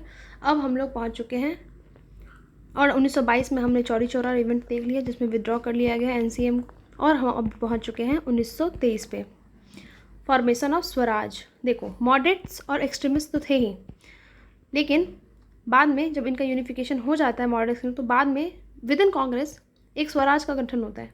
ये वो लोग होते हैं जो बोलते हैं कि हम इलेक्शन लड़ेंगे और हम काउंसिल के अंदर जा कर के पार्टिसिपेट करके वहाँ पे हम ऑब्स्ट्रक्ट करेंगे गवर्नमेंट की वर्किंग को। तो पहले तो ये याद रखो कि गवर्नमेंट ऑफ इंडिया एक्ट 1919 आता है, जिसमें कांग्रेस इसको बाइकआउट करती है, गवर्नमेंट ऑफ इंडिया 1919 को। 1920 में Congress didn't contest the election. 1920 में कांग्रेस कोई इलेक्शन नहीं कॉन्टेस्ट करती है, पार्टिसिपेट नहीं करती है इलेक्शन में। 1922 में, ठीक है, गांधी जी को अरेस्ट कर लिया जाता है चौरी चौरा के इंसिडेंट के बाद, ये तो पता ही है। फिर सीआर दास और मोतीलाल नेहरू जी एक फॉर्मेशन करते हैं, इनकी अपनी आइडियोलॉजी होती है स्वराज, कि हम इलेक्शन कॉन्टेस्ट करेंगे और गवर्नमेंट को ज्वाइन करेंगे और वहाँ पे हम काम करेंगे, वहाँ विद इन जा करके वहाँ पे रिफॉर्म लाएंगे। 1923 जनवरी में स्वराज पार्टी बनाया जाता है, प्रेसिडेंट इसके रहते हैं CR Das and general secretary Motilal Nehru. ये मत लगा देना कि president Motilal Nehru and CR Das general secretary, ऐसा मत करना। प्रेसिडेंट सीआर दास, चित्तरंजन दास रहते हैं, और जो जनरल सेक्रेटरी होते हैं वो मोतीलाल नेहरू जी होते हैं। आई नो आप लोग को बहुत प्रॉब्लम हो रही होगी मेरे हैंड राइटिंग को समझने में, क्योंकि बहुत ही वाहियात मेरी हैंड राइटिंग है, बट ये नोट्स बहुत इंपॉर्टेंट है रिवाइज़ करना, तो मेरे हैंड राइटिंग को नज़रअंदाज करते हुए नोट्स और मेरी बातों पे फोकस करें। Srinivasa Iyengar, foundation of Swaraj party Madras. NC Kelkar, main leader of Swaraj party. ये सब एक एक्स्ट्रा इन्फो है, याद रखना है रखिए, वरना स्किप मारिए। The way you ignore the problem of your life. Election, Vitthal भाई पटेल। जब 1923 में ये लोग ज्वाइन करते हैं, इलेक्शन कॉन्टेस्ट करते हैं, उसके बाद विट्ठल भाई पटेल 1925 में इलेक्शन के बाद क्या बनते हैं, जीत कर speaker of legislative assembly. First speaker Indian Vitthal भाई पटेल जी हैं, 1925 में बनते हैं ये, ठीक है। ये एक मेजर अचीवमेंट है स्वराज पार्टी का, ठीक है। अब सीआर दास की बात करते हैं, इनको देश बंधु कहा जाता है। ये मैंने ऊपर एक क्वेश्चन में पूछा हुआ था कि देश बंधु किसे कहते हैं, सीआर दास को, ठीक है। The friend of nation, the friend of nation. इन्होंने औरबिंदो घोष को अलीपुर बम कॉन्स्पिरेसी में भी सेव किया था, ठीक है। CR दास जी ने औरबिंदो घोष का बेल करवाया था अलीपुर बम कॉन्स्पिरेसी में। मदन मोहन मालवीय जी हिंदू महासभा बनाते हैं इस टाइम पे, हिंदू महासभा। और स्वराज दल बिहार में कौन बनाता है? श्री कृष्ण सिंह। ये एक एक्स्ट्रा इन्फो है, बिहार मॉडर्न आप पढ़ोगे तो वहाँ पे आपने पढ़ा होगा कि स्वराज दल जो है वो बिहार में, जो भी चीज़ें नेशनल लेवल पे हो रही हैं वो सारी चीज़ें बिहार में भी पैरेलली चलती है बिहार में। तो साथ साथ में इसे भी मैंने डाल दिया था कि स्वराज दल बिहार में श्री कृष्ण सिंह जो है वो लीड करते हैं वहाँ पे। 1923 में इलेक्शन होता है, स्वराजिस्ट जो है वो 42 सीट्स जीत जाती है 101 सीट्स में से। 42 seats one out of 101 seats. कौन जीत जाता है? स्वराजिस्ट। कौन जीतते हैं? स्वराजिस्ट। एंड फर्स्ट स्पीकर कौन बनते हैं? आप लोगों ने बताया था, विट्ठल भाई पटेल। कौन से ईयर में? 1925 में, ठीक है। 1923 में तो इलेक्शन ही होता है। फिर Swaraj for the masses not for the classes, ये स्टेटमेंट किसने दिया है? Swaraj for the masses not for the classes, ये स्टेटमेंट दिया है आपके CR दास जी ने। स्वराज मासेस के लिए है, क्लासेस के लिए नहीं है। We are representing the masses. और 16 दिसंबर 1922 को मोतीलाल नेहरू और मदन मोहन मालवीय जी मिल करके एक इंडिपेंडेंट पार्टी बनाते हैं। इंडिपेंडेंट पार्टी कौन बना रहा है? मोतीलाल नेहरू जो स्वराज पार्टी के मेंबर, और मदन मोहन मालवीय जो हिंदू महासभा के इस्टेब्लिश करा था। वो दोनों मिल करके, एक एक लोग दोनों तरफ से मिलकर क्या बनाते हैं? इंडिपेंडेंट पार्टी बनाते हैं 16 दिसंबर 1922 को। मदन मोहन मालवीय से आपको ये फैक्ट भी याद होना चाहिए कि BHU 1916 में मदन मोहन मालवीय जी ने इस्टेब्लिश करा था। साइमन कमीशन 1927 की बात करते हैं। अब हम लोग पहुँच चुके हैं 1923 देख लिया हमने, 1925 में हमने फैक्ट्स देख लिया, हम लोग पहुँच चुके हैं 1927 पे जब साइमन आया था। Government of India act 1919 Montagu justice reform जो आया था, उस एक्ट को रिव्यू करने के लिए उसी में लिखा गया था कि एक साइमन कमीशन एक कमीशन बनाया जाएगा टू रिव्यू। वो कमीशन कौन सा बनता है? Simon commission. नवंबर 1927 में, ठीक है। और उस टाइम पे अगर हम बात करें कि वहाँ पे ब्रिटिश गवर्नमेंट कौन थी, तो स्टैनले बाल्डविन थे। कौन थे? बाल्डविन, बाल नहीं था उनके सर पे, Stanley Baldwin. British government, Simon commission जब बनता है उस टाइम पे। उस टाइम पे साइमन कमीशन को चेयर करते हैं sir John Simon plus 7 members. सारे ऑल वाइट कमीशन होते हैं, कोई इंडियन मेंबर्स में नहीं होता है, ऑल वाइट कमीशन होता है ये। साइमन कमीशन आता है 1928 3 फेब को। ये स्मॉल डेट्स आपको याद होने चाहिए, स्मॉल डेट्स भी एग्जाम में पूछा जाता है डायरेक्टली, स्मॉल डेट्स। तो 3 फरवरी 1928 को साइमन इंडिया पहुंच जाते हैं। फॉर्मेशन 1927 नवंबर में, अराइव्ड इन इंडिया फेब 1928 में। अब INC की बात करते हैं। 1927 में मद्रास में INC का सेशन होता है, जहाँ पे साइमन कमीशन को अपोज करने की बात रखी जाती है। वो लोग डिसाइड करते हैं कि हम लोग साइमन कमीशन को अपोज करेंगे। और उस टाइम पे एक स्ट्राइक और स्लोगन दिया जाता है, साइमन गो बैक। ये वाला आपने बहुत सारे बुक पे फ्रंट पेज पे देखा होगा, साइमन गो बैक। लाला लाजपत राय पंजाब केसरी जिन्हें कहा जाता है, उनकी मृत्यु हो जाती है इसी टाइम पे। लाठीचार्ज होता है, उसमें उनकी मृत्यु हो जाती है। किसकी? पंजाब केसरी लाला लाजपत राय जी की। लाला लाजपत राय से आपको एक बुक याद आना चाहिए, अनहैप्पी इंडिया, इन्होंने लिखा है। कौन सा? Unhappy India. नेहरू रिपोर्ट 1928 में आता है, ठीक है। नेहरू रिपोर्ट क्यों आता है? क्योंकि उनको चैलेंज किया जाता है कि अगर आप अपना कॉन्स्टिट्यूशन बना सकते हो सारे ऑल कंसेंसस के साथ, सारे लोग सहमत हैं ऑल कंसेंसस के साथ, अगर आप अपना बना सकते हो कॉन्स्टिट्यूएंट असेंबली बना करके अपना कॉन्स्टिट्यूशन बना सकते हो तो बना लो। तो नेहरू रिपोर्ट बनाया जाता है, मोतीलाल नेहरू इसके मेन वो होते हैं। और इसमें बताया जाता है कि प्रोविज़न फॉर डोमिनियन स्टेटस की मांग की जाती है, ठीक है। हमें कंप्लीट फ्रीडम मत दो, हमें डोमिनियन स्टेटस दो भी तो भी हम खुश हैं, पहले हमें डोमिनियन स्टेटस चाहिए, नेहरू रिपोर्ट में बोला जाता है। इसमें फंडामेंटल राइट्स वुमेन को, है ना, लेबर्स को, इनकी बात की जाती है कि हम फंडामेंटल राइट्स भी देंगे, उसमें बात किया जाता है। फिर नेहरू रिपोर्ट जो है उसमें ये भी बोला जाता है कि हम मुस्लिम लोगों को रिजर्वेशन भी देंगे जहाँ पे मुस्लिम माइनॉरिटी में है, बट ये चीज़ें उन्हें एक्सेप्टेड नहीं थी। फिर 1928 में सुभाष चंद्र बोस, जवाहरलाल नेहरू क्या बनाते हैं? Independence for India league, independence for India league कौन बनाता है? सुभाष चंद्र बोस और जवाहरलाल नेहरू। कब बनाते हैं? 1928। एवरी डिटेल, मतलब हमको आपको बता दूँ कि सारे डेट्स आपको टिप्स पे होने चाहिए मॉडर्न हिस्ट्री के। तो 1928 में, और ये कैसे याद होगा कि आपको क्रोनोलॉजी याद होनी चाहिए, लाइक अ स्टोरी, क्रोनोलॉजी याद होनी चाहिए आपको। तो 1928 में सुभाष चंद्र बोस जी, जवाहरलाल नेहरू जी क्या बनाते हैं? इंडिपेंडेंस फॉर इंडिया लीग बनाते हैं। और उसमें वो क्या डिमांड करते हैं? Complete independence. नेहरू रिपोर्ट में वो क्या मांग रहे थे? डोमिनियन स्टेटस मांग रहे थे, लेकिन जब इंडिपेंडेंस फॉर इंडिया लीग आता है तो वहाँ पे ये कंप्लीट इंडिपेंडेंस मांग करते हैं 1928 में, सुभाष चंद्र बोस एंड जवाहरलाल नेहरू। फिर फर्स्ट डोमिनियन स्टेटस की बात करें तो तेज बहादुर सप्रू एंड जयकर जिन्हें भी मांगा था, डिमांडेड फर्स्ट डोमिनियन स्टेटस। सबसे पहले किसी ने अगर मांगा था डोमिनियन स्टेटस तो वो कौन थे? तेज बहादुर सप्रू एंड जयकर। अब जिन्ना जैसे ही नेहरू रिपोर्ट आता है उसके बाद जिन्ना को अनएक्सेप्टेड होता है, वो लाता है 14 पॉइंट्स 1929 में। 28 मार्च 1929 को वो 14 पॉइंट जिन्ना 14 पॉइंट्स लेके आता है। और ऑल पार्टीज कॉन्फ्रेंस होता है फेब में 1928 में। मोहम्मद अली अंसारी जी जो है वो कंडक्ट करते हैं ऑल पार्टीज कॉन्फ्रेंस। अब हम लोग पहुंच चुके हैं 1929 में, Lahore session of Congress. Complete independence का मांग यहाँ पे किया जाएगा। अहमदाबाद में 1921 में मौलाना हसरत मोहानी जी ने सबसे पहले स्वराज वर्ड प्रपोज किया था और डिफ़ाइन किया था। अगर आ जाए कि स्वराज वर्ड को सबसे पहले किसने प्रपोज किया था तो वो थे आपके मौलाना हसरत मोहानी। याद रहेगा? यस। अहमदाबाद सेशन 1921 में हुआ था कांग्रेस का, वहाँ पे मौलाना हसरत मोहानी ने प्रपोज किया था स्वराज वर्ड। एंड 1921 के सेशन में किया था। ही वॉज, देखो 1921 का सेशन जो है वो CR दास जी को प्रिसाइड करना था, लेकिन उसको प्रिसाइड कौन करते हैं? हकीम अजमल खान। कौन प्रिसाइड करते हैं? हकीम अजमल खान, क्योंकि CR दास जी जो होते हैं वो जेल में होते हैं। नाउ लाहौर सेशन 1929 में होता है। पंडित जवाहरलाल नेहरू इसको चेयर करते हैं। इसमें पूर्ण स्वराज का डिमांड किया जाता है। किसका डिमांड किया जाता है? पूर्ण स्वराज का। 31 दिसंबर 1929 को इंडियन फ्लैग होस्ट किया जाता है बैंक ऑफ रिवर रावी। तो रावी नदी के किनारे हम फ्लैग होस्ट करते हैं, इंडियन फ्लैग होस्ट करते हैं।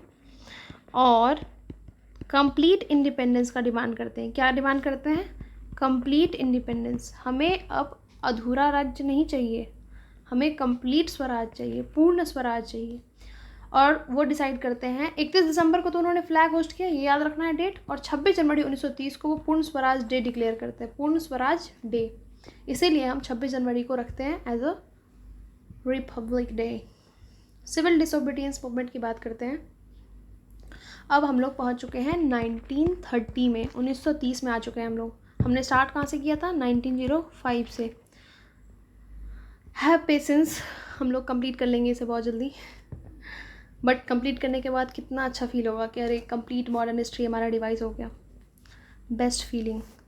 12 मार्च 1930 को गांधी जी दांडी मार्च स्टार्ट करते हैं। साबरमती आश्रम से कहाँ जाते हैं? दांडी। साबरमती से दांडी। और इसमें टोटल कितने वॉलंटियर्स होते हैं? 80 वॉलंटियर्स होते हैं, ठीक है। और कितने दिनों तक ये चलते हैं? 24 डेज तक। दांडी पहुँचने में इनको 24 दिन लगता है, ठीक है। और कितना डिस्टेंस कवर करते हैं? 241 माइल। कितना? 241 माइल। अगर किलोमीटर में बात करें तो 390 किलोमीटर। 241 माइल और 390 किलोमीटर चलते हैं ये लोग। कितने दिन तक? 24 दिन तक। कितने वॉलंटियर्स के साथ? 80 वॉलंटियर्स के साथ चलते हैं ये लोग। और 6 अप्रैल 1930 को पहुंच जाते हैं। 12 मार्च 1930 को चले थे और 6 अप्रैल 1930 को पहुंच गए। वहाँ जाकर के सॉल्ट लॉ को ब्रेक करते हैं, ऑफिशियली वहाँ पे जाकर के सॉल्ट बनाते हैं, ठीक है। और वहाँ पे डिक्लेयर करते हैं सिविल डिसओबीडियंस मूवमेंट। तो अगर डेट पूछे कि सिविल डिसओबीडियंस मूवमेंट कब आया था तो 6 अप्रैल 1930 को सॉल्ट लॉ ब्रेक किया था उन्होंने। तमिलनाडु में सॉल्ट लॉ किसने ब्रेक किया था? C राजागोपालाचारी, ठीक है। आप कमेंट्स में बताओगे कि बिहार में कहाँ कहाँ पे सॉल्ट लॉ ब्रेक किया गया था और वहाँ पे लीडर कौन थे सॉल्ट लॉ ब्रेक करते वक्त, ठीक है। अब्बास त्याबजी की बात याद करते हैं। इस टाइम पे जब सिविल डिसोबीडियंस मूवमेंट लॉन्च होता है तो सारे इंपॉर्टेंट लीडर को अगले दिन अरेस्ट कर लिया जाता है, जिसमें सरोजनी नायडू को भी अरेस्ट कर लिया जाता है। गांधी के बाद सरोजनी नायडू लीड कर रही थी और सरोजनी नायडू को अरेस्ट कर लिया जाता है, तो अब्बास त्याबजी जो है वो लीडर बनते हैं, ठीक है। नॉर्थ वेस्ट फ्रंटियर में इसी टाइम पे 1929 में नॉर्थ वेस्ट फ्रंटियर में खान अब्दुल गफ्फार खान, जिनको फ्रंटियर गांधी भी कहा जाता है, वो चला रहे थे खुदाई खिदमतगार। क्या चला रहे थे? खुदाई खिदमतगार, रेड शर्ट मूवमेंट। तो रेड शर्ट मूवमेंट के लीडर कौन है? खान अब्दुल गफ्फार खान, जिनको और क्या कहा जाता है? फ्रंटियर गांधी। और ये नॉर्थ वेस्टर्न प्रोविंस जो है आपका, मुझे तो मैप बनाना भी नहीं आता, बहुत गंदा मैप बनाती हूँ जो भी हो। तो ये वाला जो एरिया है आपका, इस वाले एरिया में खुदाई खिदमतगार चलाया जा रहा था, रेड शर्ट मूवमेंट, क्योंकि वहाँ पे लेबर का कंडीशन बहुत पुअर था और वो डिमांड कर रहे थे कि improve the condition of labour. ठीक है, इसी मूवमेंट को इसी टाइम पे सिविल डिसोबीडियंस के टाइम में नागा जो लीडर थी, जिया तरंग मूवमेंट चलाती है वहाँ पे मणिपुर की रानी गाइडिन्ल्यू। ठीक है, रानी गाइडिन्ल्यू जो थी वो जिया तरंग मूवमेंट चलाती है मणिपुर में, और नागा वुमेन ट्राइब थी। गढ़वाल रेजिमेंट में एक चंद्र सिंह थे, उन्होंने गोली चलाने से मना कर दिया था इंडियंस पे, वो इम्पोर्टेंट है नहीं। 1932 में देखो, all India league against untouchability and a magazine Harijan Gandhi started. हम लोग कहाँ पहुँच चुके हैं 1930 के बाद? 1932 में। 1932 में बहुत कुछ होगा, बट अभी के लिए आपको याद रखना है कि all India league against untouchability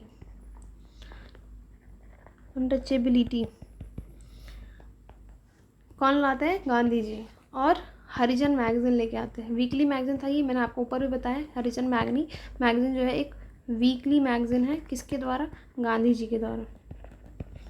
ठीक है, नाउ सॉल्ट सत्याग्रह बिहार में। अभी मैंने ऊपर क्वेश्चन भी पूछा था और आ भी गया। महादेव लाल सर्राफ, दीप नारायण सिंह एंड रामेश्वर नारायण अग्रवाल, ये लोग सॉल्ट लॉ ब्रेक किए थे। कहाँ पे? बिहार में। महादेव लाल सर्राफ शायद मुजफ्फरपुर में किए थे, और एक दुर्गाकांत करके हैं वो पटना वाले रीजन में। रामेश्वर नारायण अग्रवाल सिवान वाले रीजन में भी ब्रेक हुआ था सॉल्ट लॉ। तो ये सब आपको बताना है कमेंट्स में। गांधी इरविन पैक्ट होता है। अब हम लोग यहाँ पहुँच चुके हैं 1930। गांधी इरविन, आपको पता है राउंड टेबल कॉन्फ्रेंस, गोलमेज सम्मेलन जिसको कहते हैं, वो आ चुका है, और वाइसरॉय इस टाइम पे इरविन है। और यहाँ पे गांधी जी को रिलीज़ किया जाता है जेल से 26 जनवरी 1931 को, और एक बातचीत होती है गांधी और इरविन के बीच में 1931 में। ठीक है, और इसमें तेज बहादुर सप्रू जी और MR जयकर के एफर्ट से ये बातचीत होती है गांधी या इरविन के बीच में, जिसमें एक पैक्ट साइन होता है 5 मार्च 1931 को कि हम लोग पार्टिसिपेट करेंगे सेकेंड राउंड टेबल कॉन्फ्रेंस में। फर्स्ट राउंड टेबल कॉन्फ्रेंस नवंबर 1930 में ही से लेकर के जनवरी 1931 तक चलता है। फिर उसके बाद गांधी इरविन के बीच में बातचीत होती है। गांधी इरविन के बातचीत के बाद एक पैक्ट साइन होता है, गांधी इरविन पैक्ट, जिसमें वो बोलते हैं कि हम पार्टिसिपेट करेंगे सेकेंड राउंड टेबल कॉन्फ्रेंस में। 5 मार्च 1931 को ये पैक्ट साइन होता है। और इसी टाइम पे फिर से सरोजनी नायडू जी कहते हैं कि गांधी और इरविन जो है वो दो महात्मा है, कॉल्ड देम टू महात्मा। किसको? इरविन एंड गांधी को। बात पे सरोजनी नायडू जी एक स्टेटमेंट दे देती हैं। इससे पहले भी मैंने आपको बताया था कि उन्होंने जिन्ना को ambassador of Hindu Muslim unity बताया था। एंड आपको पता है सरोजनी नायडू से तो आपको 1925 का सेशन याद आना चाहिए, इन्होंने ही प्रिसाइड किया था INC का सेशन। ठीक है, सरोजनी नायडू, कानपुर में हुआ था वो सेशन। कराची का बात करते हैं अब।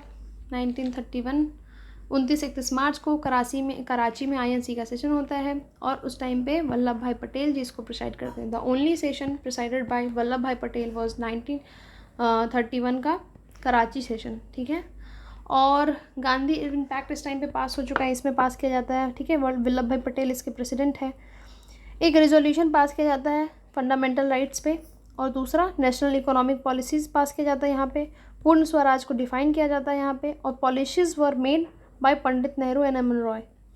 जो पॉलिसीज़ थी वो किसके द्वारा बनाई जाएगी? Pandit Nehru and M N Roy के द्वारा। पूर्ण स्वराज को यहाँ पे डिफाइन किया गया 1931 कराची सेशन में। नेशनल एजुकेशन पॉलिसी को पास किया गया, और रिजोल्यूशन ऑन फंडामेंटल राइट्स भी इसी सेशन में पास हुआ। याद हो गया?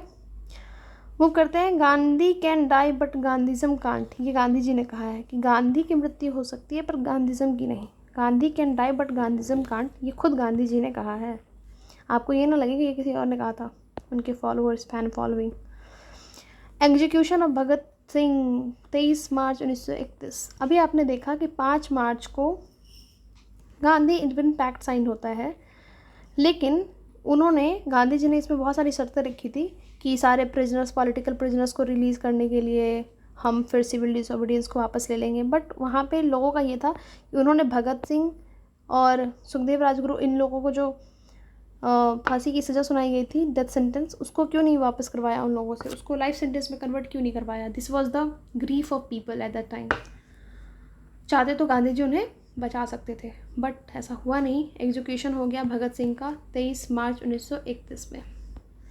अब हम आ चुके हैं राउंड टेबल कॉन्फ्रेंस। अभी मैंने आपको बताया कि साइमन जो रिपोर्ट जमा करती है 10 जून 1930 को, इस पर अगला रिपोर्ट आने वाला था, अगला एक्ट आने वाला था 1935 का एक्ट। तो साइमन के report first round table conference होता है लंदन में नवंबर 1930 में। इसमें टाइम पे जो पीएम की बात करूँ वहाँ पे कौन थे, तो रैमसे मैकडोनल्ड थे और ब्रिटेन के PM. First round table conference London November 1930। Second round table conference आपको पता है 7 सितंबर 1931 को होता है, जिसमें महात्मा गांधी एक सोल रिप्रेजेंटेटिव होते हैं, किसके, आईएनसी के, और सरोजनी नायडू वुमेन रिप्रेजेंट करने जाती हैं।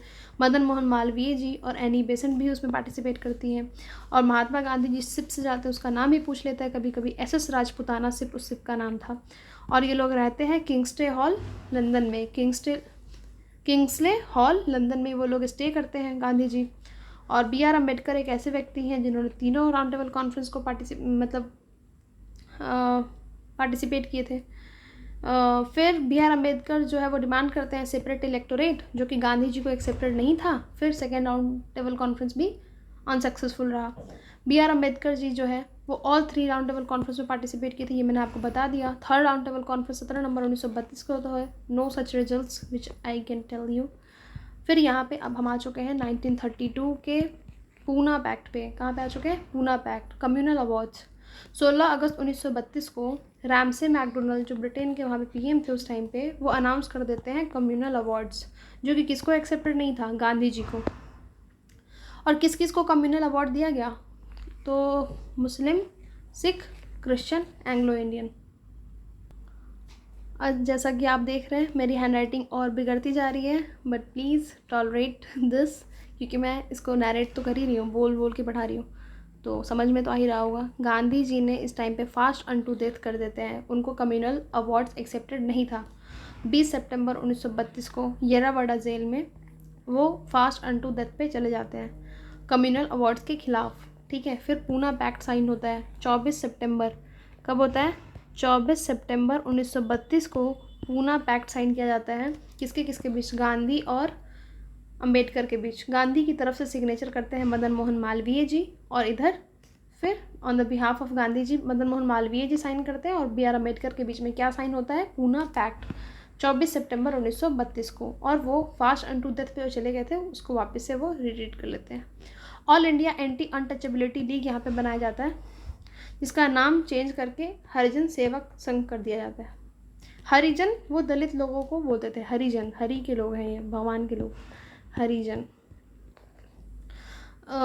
इस टाइम जो all India anti untouchability league, जिसका नाम हरिजन सेवक संघ कर दिया गया, जिसके प्रेसिडेंट कौन थे, घनश्याम दास बिरला। और इसी टाइम पे बी आर अम्बेडकर जी भी लेके आते हैं all India schedule caste federation. All India schedule caste federation B R Ambedkar लेके आते हैं 1942 में। ठीक है, इसके ईयर में मुझे थोड़ा कन्फ्यूज़न है, आप इसके ईयर को रीचेक करके कमेंट्स करना। All India depress class league Jagjivan Ram लेके आते हैं। मूविंग टू नेक्स्ट, अब आ चुके हैं हम लोग कांग्रेस सोशलिस्ट पार्टी 1934। ठीक है, देखो मेरी पीडीएफ में राइटिंग बहुत गंदी है, बट जो इस नोट से पढ़ेगा सिलेक्शन उसी का होगा। पढ़ना तो बनता है। अब इस वीडियो को पूरा कंप्लीट करो आप लोग। कांग्रेस सोशलिस्ट पार्टी 1934 में बनता है। ठीक है, आचार्य नारायण देव जो है उसके प्रेसिडेंट होते हैं। कौन, आचार्य नारायण देव। ठीक है, फर्स्ट मीटिंग इनकी जो है, फर्स्ट मीटिंग पटना में होता है। लोकनायक से कहा जाता है जयप्रकाश नारायण जी को। इसके जनरल सेक्रेटरी हैं ये, किसके, कांग्रेस सोशलिस्ट पार्टी के जनरल सेक्रेटरी कौन है, जयप्रकाश नारायण, जिनको और क्या कहा जाता है, लोकनायक। लोकनायक जी को भारत रत्न कब दिया गया था, ये आप कमेंट्स में बताएंगे। और इसके जो कांग्रेस सोशलिस्ट पार्टी के जो प्रेसिडेंट है वो आचार्य नारायण देव है। अब कम्युनिस्ट आइडियोलॉजी की तरफ लोगों को, यंग यूथ जो था उनको, उनके फ्लो को रोकने के लिए बिहार ये बनाया गया था। और कम्युनिस्ट आइडियोलॉजी के खिलाफ मतलब बिहार सोशलिस्ट पार्टी भी बनता है। गंगा शरण सिन्हा जी इसके लीडर होते हैं, प्रेसिडेंट यानी कि गंगा शरण सिन्हा, राम वृक्ष बेनीपुरी, रामानंद मिश्रा, जेपी नारायण, ये सब जो हैं प्रोपोनेंट्स है किसके, बिहार सोशलिस्ट पार्टी के। बिहार सोशलिस्ट पार्टी कब बनता है, 1931 में, ठीक है। और इसके जो प्रेसिडेंट थे वो फूलन प्रसाद वर्मा जी थे। कौन थे, फूलन प्रसाद वर्मा। बॉम्बे मैनिफेस्टो जो है ये आता है एक deal that sign in year 1936 by 21 businessman. ये यूपीपीसीएस का पीवाईक्यू है, तो आप इग्नोर कर सकते हैं। Provincial election formation of cabinet 1937 पे हम लोग पहुंच चुके हैं, कॉन्ग्रेचुलेशंस। अब गवर्नमेंट ऑफ इंडिया एक्ट 1935 आता है, किसकी रिपोर्ट के बाद, साइमंस ने जो रिपोर्ट जमा किया था 1930 में, तो उसके बाद आता है गवर्नमेंट ऑफ इंडिया एक्ट 1935। और फिर एक इलेक्शन कंटेस्ट किया जाता है फरवरी 1937 में, जिस इलेक्शन में कांग्रेस कितनी सीट जीतती है, 5 प्रोविंस में उनकी मेजॉरिटी हो जाता है।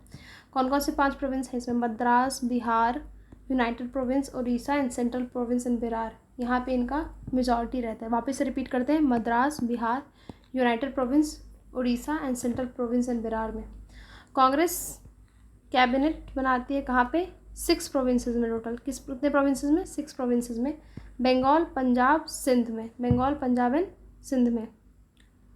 और जो यहाँ पे कांग्रेस गवर्नमेंट बनाती है टोटल 28 महीने तक चलती है। कब, कितने मंथ तक चलती है, 28 मंथ तक चलता है ये। और फिर ये लोग और ये भी याद रखना हमें कि वो कहाँ कहाँ से हार गए थे। तो बंगाल, पंजाब और सिंध जो मुस्लिम मेजॉरिटी वाला एरिया था वहाँ पे वो हार गए थे कांग्रेस, लेकिन बाकी इन सारी जगह पे तो वो जीते ही थे, प्रोविंस मेजॉरिटी थी।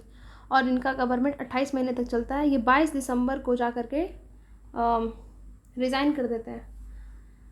22 अक्टूबर 1939 को ये सारे लोग रिज़ाइन कर देते हैं। और इस डे को मनाया जाता है, 22 दिसंबर को मनाया जाता है डे ऑफ डिलीवरेंस। क्या मनाया जाता है, डे ऑफ डिलीवरेंस। बहुत ही गंदी हैंड राइटिंग है, कोई बात नहीं। त्रिपुरी सेशन पे आ चुके हैं 1939। आपको पता है हिंदुस्तान टाइम्स से मैंने याद रखा है ऐसे तो, कि पहले आपका होता है हरिपुरा सेशन, फिर आता है आपका त्रिपुरी सेशन। तो हरिपुरा सेशन ऑलरेडी हो चुका है, जिसके आईएनसी के हरिपुरा सेशन के जो प्रिसाइड करते हैं, कौन करते हैं, वो सुभाष चंद्र बोस जी। अब जो प्रेसिडेंट है हरिपुरा सेशन के 1938 में हो चुका है। उसके बाद 1939 में भी फिर से सुभाष चंद्र बोस जी ही जीत जाते हैं जो फिर, क्योंकि उनके अगेंस्ट कौन रहता है, प्रताप जी सीतारमैया रहते हैं, जो गांधी जी के कैंडिडेट रहते हैं। फिर गांधी जी के कैंडिडेट जब हार जाते हैं तो ये इनको गवारा था नहीं, गांधी जी के जो फॉलोअर्स थे उनको बुरा लग गया। फिर दोनों के बीच में टसल चलने लग गया, वो कोऑपरेट नहीं कर रहे थे सुभाष चंद्र बोस के साथ। तो फिर सुभाष चंद्र बोस 1939 का सेशन जो वो जीते थे, फिर उसको रिज़ाइन कर देते हैं। वो प्रेसिडेंट बनते हैं लेकिन वो रिज़ाइन कर देते हैं। फिर रिज़ाइन करने के बाद बाकी जो बचा हुआ साल था, सेशन था, वो doctor Rajendra Prasad ji as a president INC को होस्ट करते हैं, ठीक है। फिर फॉरवर्ड ब्लॉक बनाया जाता है रिज़ाइन करने के बाद। सुभाष चंद्र बोस जाकर क्या बना लेते हैं, फॉरवर्ड ब्लॉक, है लेफ्टिस्ट आइडियोलॉजी, सोशलिज्म, कलेक्टिविज्म, ठीक है। बटलर कमेटी बनता है और 1927 में सेंटर स्टेट रिलेशन को रीड करने के लिए बार बार पूछा जाता है कि प्रिंसली स्टेट और इंडियन गवर्नमेंट के रिलेशन को स्टडी करने के लिए 1927 में कौन सी कमेटी बनाई गई थी, तो वो थी बटलर कमेटी। कौन सा कमेटी थी, बटलर कमेटी।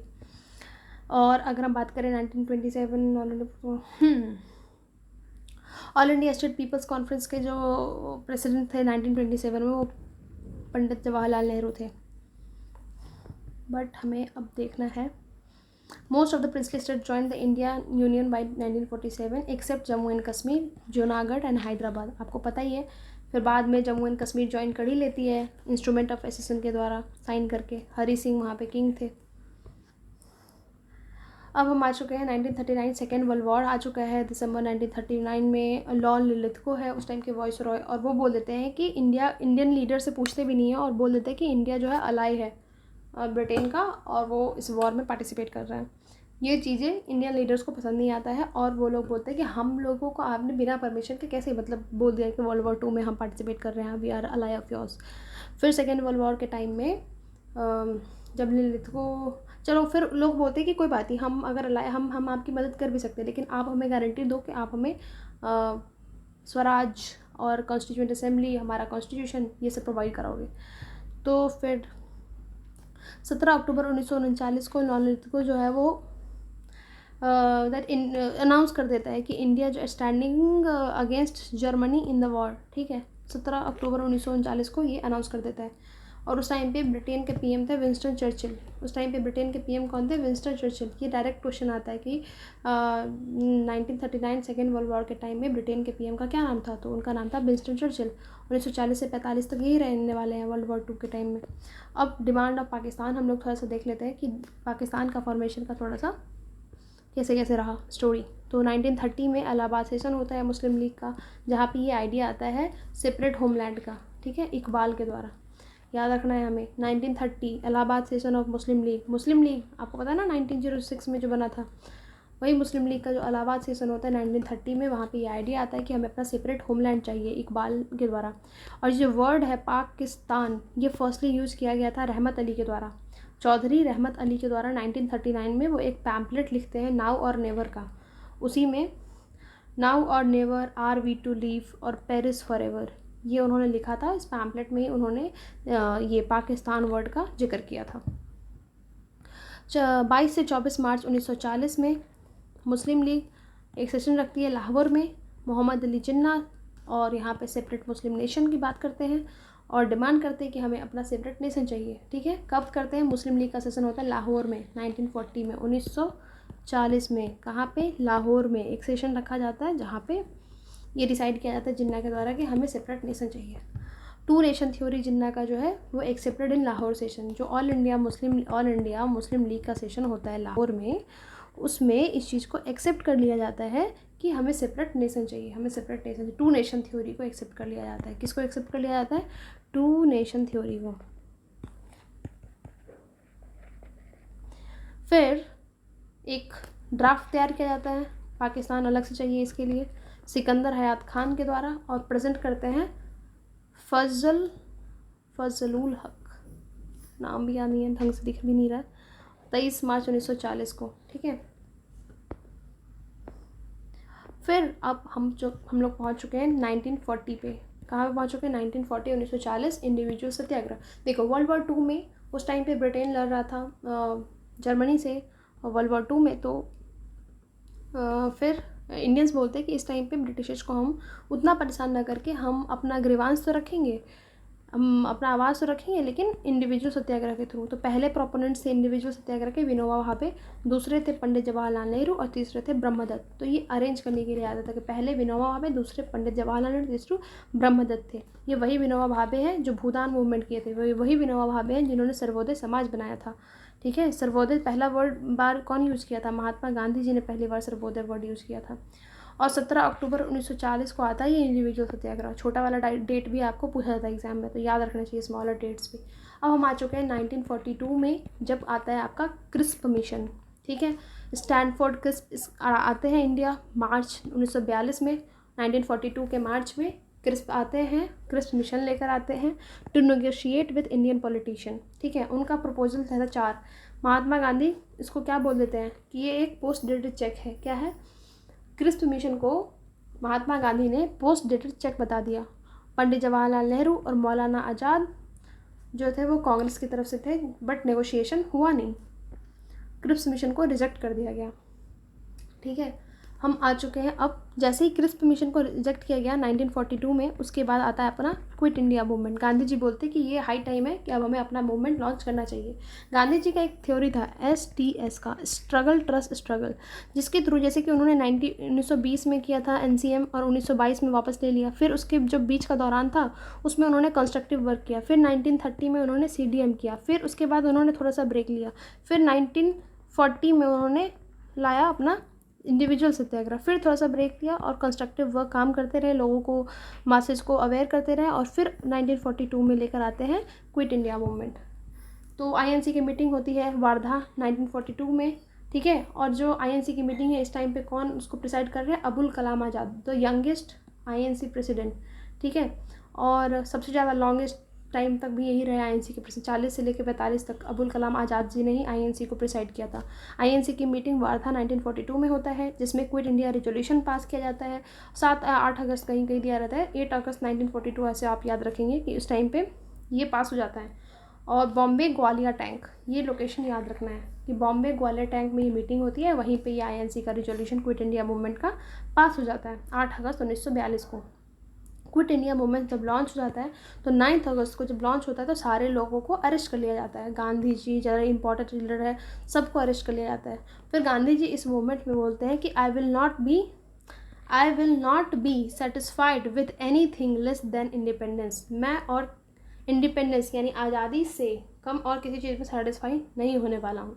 हमें डोमिनियन स्टेटस नहीं चाहिए, हमें चाहिए कंप्लीट स्वराज, हमें चाहिए कंप्लीट इंडिपेंडेंस। गांधी जी कहते हैं कि I will not be satisfied with any thing less than independence. ठीक है, उसके बाद आपको पता है कि क्विट इंडिया मूवमेंट के टाइम में एक मंत्र दिया जाता है, डू एंड डाई का मंत्र देते हैं गांधी जी। ठीक है, कुछ लोगों ने क्विट इंडिया मूवमेंट को अपोज किया था, उनमें से थे एक unionist party of Punjab. Unionist party of Punjab वाले एरिया से यूनियनिस्ट पार्टी ने क्विट इंडिया मूवमेंट को अपोज किया था। और हिंदू महासभा ने, कम्युनिस्ट पार्टी के हैं वो भी, इन्होंने भी अपोज किया था। मदन मोहन मालवीय जी का हिंदू सभा, भाई वो सच पे नाराज फूफा है भाई, उनको सब चीज़ से प्रॉब्लम है। जो हो रहा है उनको एनसीएम से लॉन्च से प्रॉब्लम था, उनको खिलाफत से प्रॉब्लम था, now they are having problem with quit India movement too. Gandhi ji की बात कर लेते हैं कि उसके बाद जो गांधी जी को अरेस्ट कर लिया गया, सरोजनी नायडू को अरेस्ट कर लिया गया, इन सबको रखा गया आगा खान पैलेस में। गांधी जी और सरोजनी नायडू वगैरह को कहाँ रखा गया? आगा खान पैलेस में। और जवाहरलाल नेहरू, अबुल कलाम आज़ाद, गोविंद बल्लभ पंत और प्रफुल्ल चंद्र घोष, इन सबको कहाँ रखा गया? यहाँ पे अहमदनगर फोर्ट में। कहाँ पे? अहमदनगर फोर्ट में। और इन सबको प्रताप जी सीतारमणी, इन सारे लोगों को लगभग सबको कहाँ रखा गया? अहमदनगर फोर्ट में। और गांधी जी और सरोजनी नायडू को आगा खान पैलेस में। और डॉक्टर राजेंद्र प्रसाद को अलग करके बांकीपुर पटना जेल में रख दिया गया। कहाँ पे? बांकीपुर पटना जेल में रख दिया गया। शिव कुमार एंड रामानंदा को हजारीबाग में, Shiv Kumar Ramananda were arrested to Hazaribagh jail, यहाँ पे जेपी को भी अरेस्ट किया था। फिर आपको पता है कि सबसे ज़्यादा जो क्विट इंडिया मूवमेंट में कोई एरिया इम्पैक्टेड था तो यूपी, मद्रास, बॉम्बे, बंगाल, बिहार एंड उड़ीसा। ठीक है, लॉर्ड वेबल का प्लान आता है, इसके बाद वेबल्स प्लान 1943-47 में। ये वेबल जो है उस टाइम पे वॉइसरॉय हैं। और फिर वेबल्स प्लान आता है। विंस्टन चर्चिल उस टाइम के प्राइम मिनिस्टर, मैंने आपको ऑलरेडी बता दिया है कि क्विट इंडिया के मूवमेंट के टाइम में ब्रिटेन के प्राइम मिनिस्टर का नाम विंस्टन चर्चिल था। अबुल कलाम आज़ाद जो है वो रामगढ़ सेशन जो होता है 1940 में, उस वहाँ पे प्रेसिडेंट चुने जाते हैं और वो फिर 1940 से लेकर के 1945 तक प्रिसाइड करते रहते हैं। कौन? अबुल कलाम आज़ाद। और ये सबसे यंगेस्ट प्रेसिडेंट भी है आईएनसी के। ठीक है, और इनकी एक बुक का नाम आप लोग बताना, बहुत फेमस है और PYQ भी है। और फिर सेक्रेट रेडियो स्टेशंस बनाए जाते हैं राम मनोहर लोहिया, उषा मेहता के द्वारा। थी बहुत बार पूछा गया कि सेक्रेट रेडियो स्टेशन जो है वो कौन चला रहा था उस क्विट इंडिया मूवमेंट के टाइम में। तो क्विट इंडिया मूवमेंट के टाइम में सेक्रेट रेडियो है वो राम मनोहर लोहिया और उषा मेहता जी चला रही थी, उषा मेहता। ठीक है, और इस टाइम पे आपको एक जर्नलिस्ट का नाम याद रखना है, लुइस फीचर। ये अमेरिकन जर्नलिस्ट हैं। इन्होंने, ये गांधी जी के साथ साथ पूरे क्विट इंडिया मूवमेंट में थे और ये गांधी जी के बायोग्राफर भी हैं। बायोग्राफी लिखी है गांधी जी की इन्होंने। जयप्रकाश नारायण जो है वो भाग जाते हैं हजारीबाग जेल से दिवाली के दिन, आपको पता ही है। और फिर अंडरग्राउंड एक्टिविटीज़ करते हैं, जैसे सेक्रेट रेडियो चलाना, जैसे आज़ाद दास्ता चलाना, ये सब।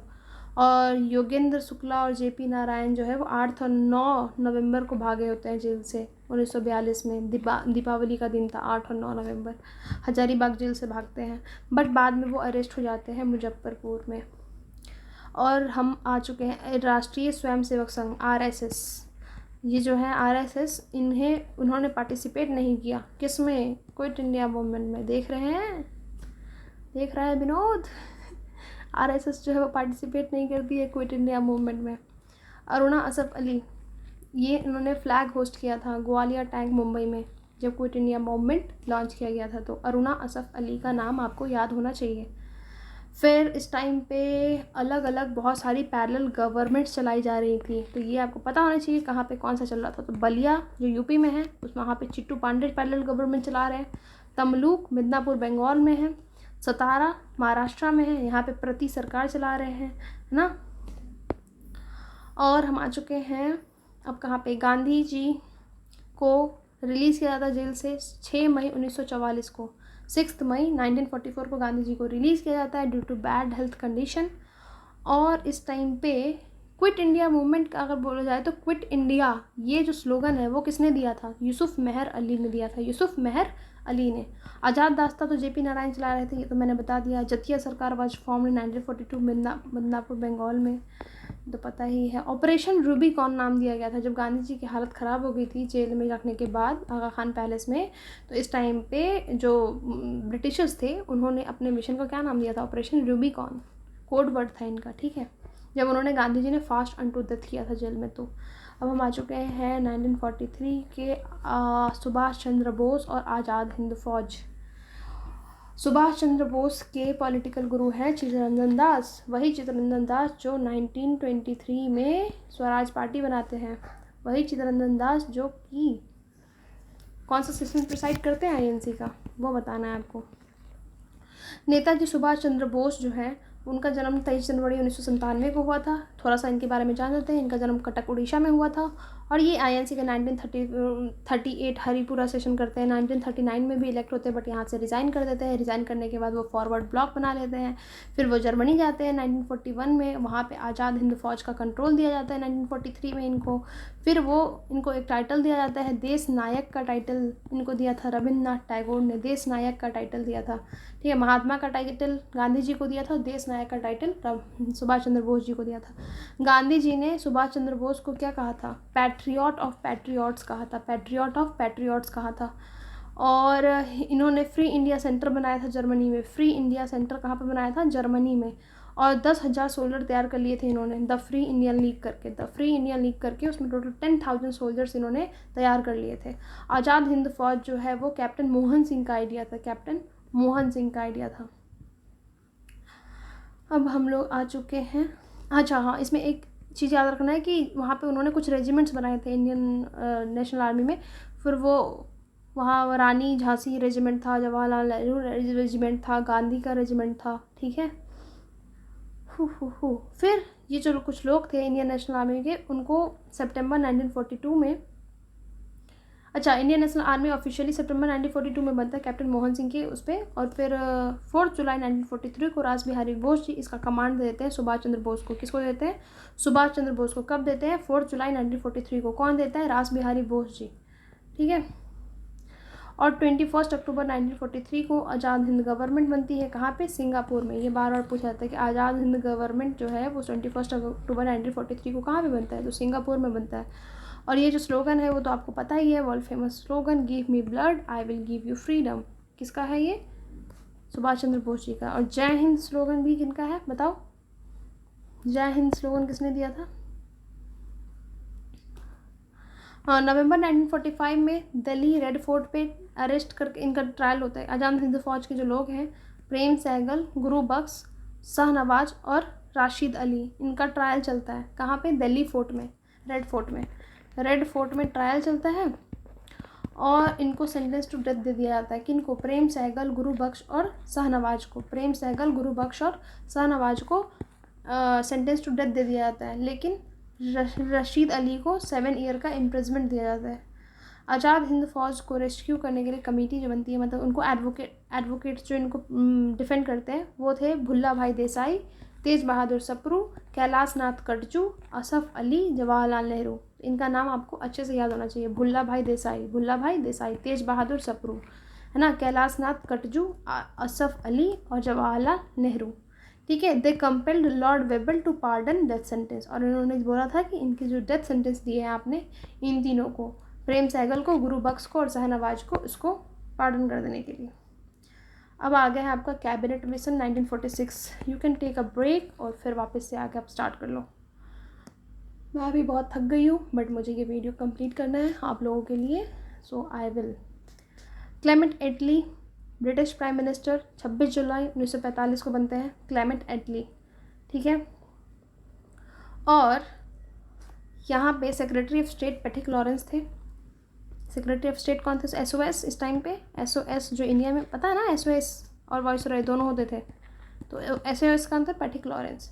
24 मार्च 1946, 24 मार्च 1946 को कैबिनेट मिशन दिल्ली पहुंचता है 1946 के मार्च में। और इसके 3 मेंबर थे, पैट्रिक लॉरेंस, स्टैफोर्ड क्रिस्प, वही क्रिप्स जो क्रिप्स मिशन में था, और एवी अलेक्जेंडर। ठीक है, और ये 3 tier polity in India propose करते हैं। 16 मई 1946 को रिकमेंडेशन आता है, प्रपोजल आता है कि डोमिनियन स्टेटस, प्रोविंशियल ग्रुपिंग, मुस्लिम लीग का डिमांड रिजेक्ट कर दिया जाता है। पाकिस्तान बोलता है कि हमको अलग से चाहिए पाकिस्तान, तो रिजेक्टेड, और कॉन्स्टिट्यूएंट असेंबली बनाने को बोल दिया जाता है।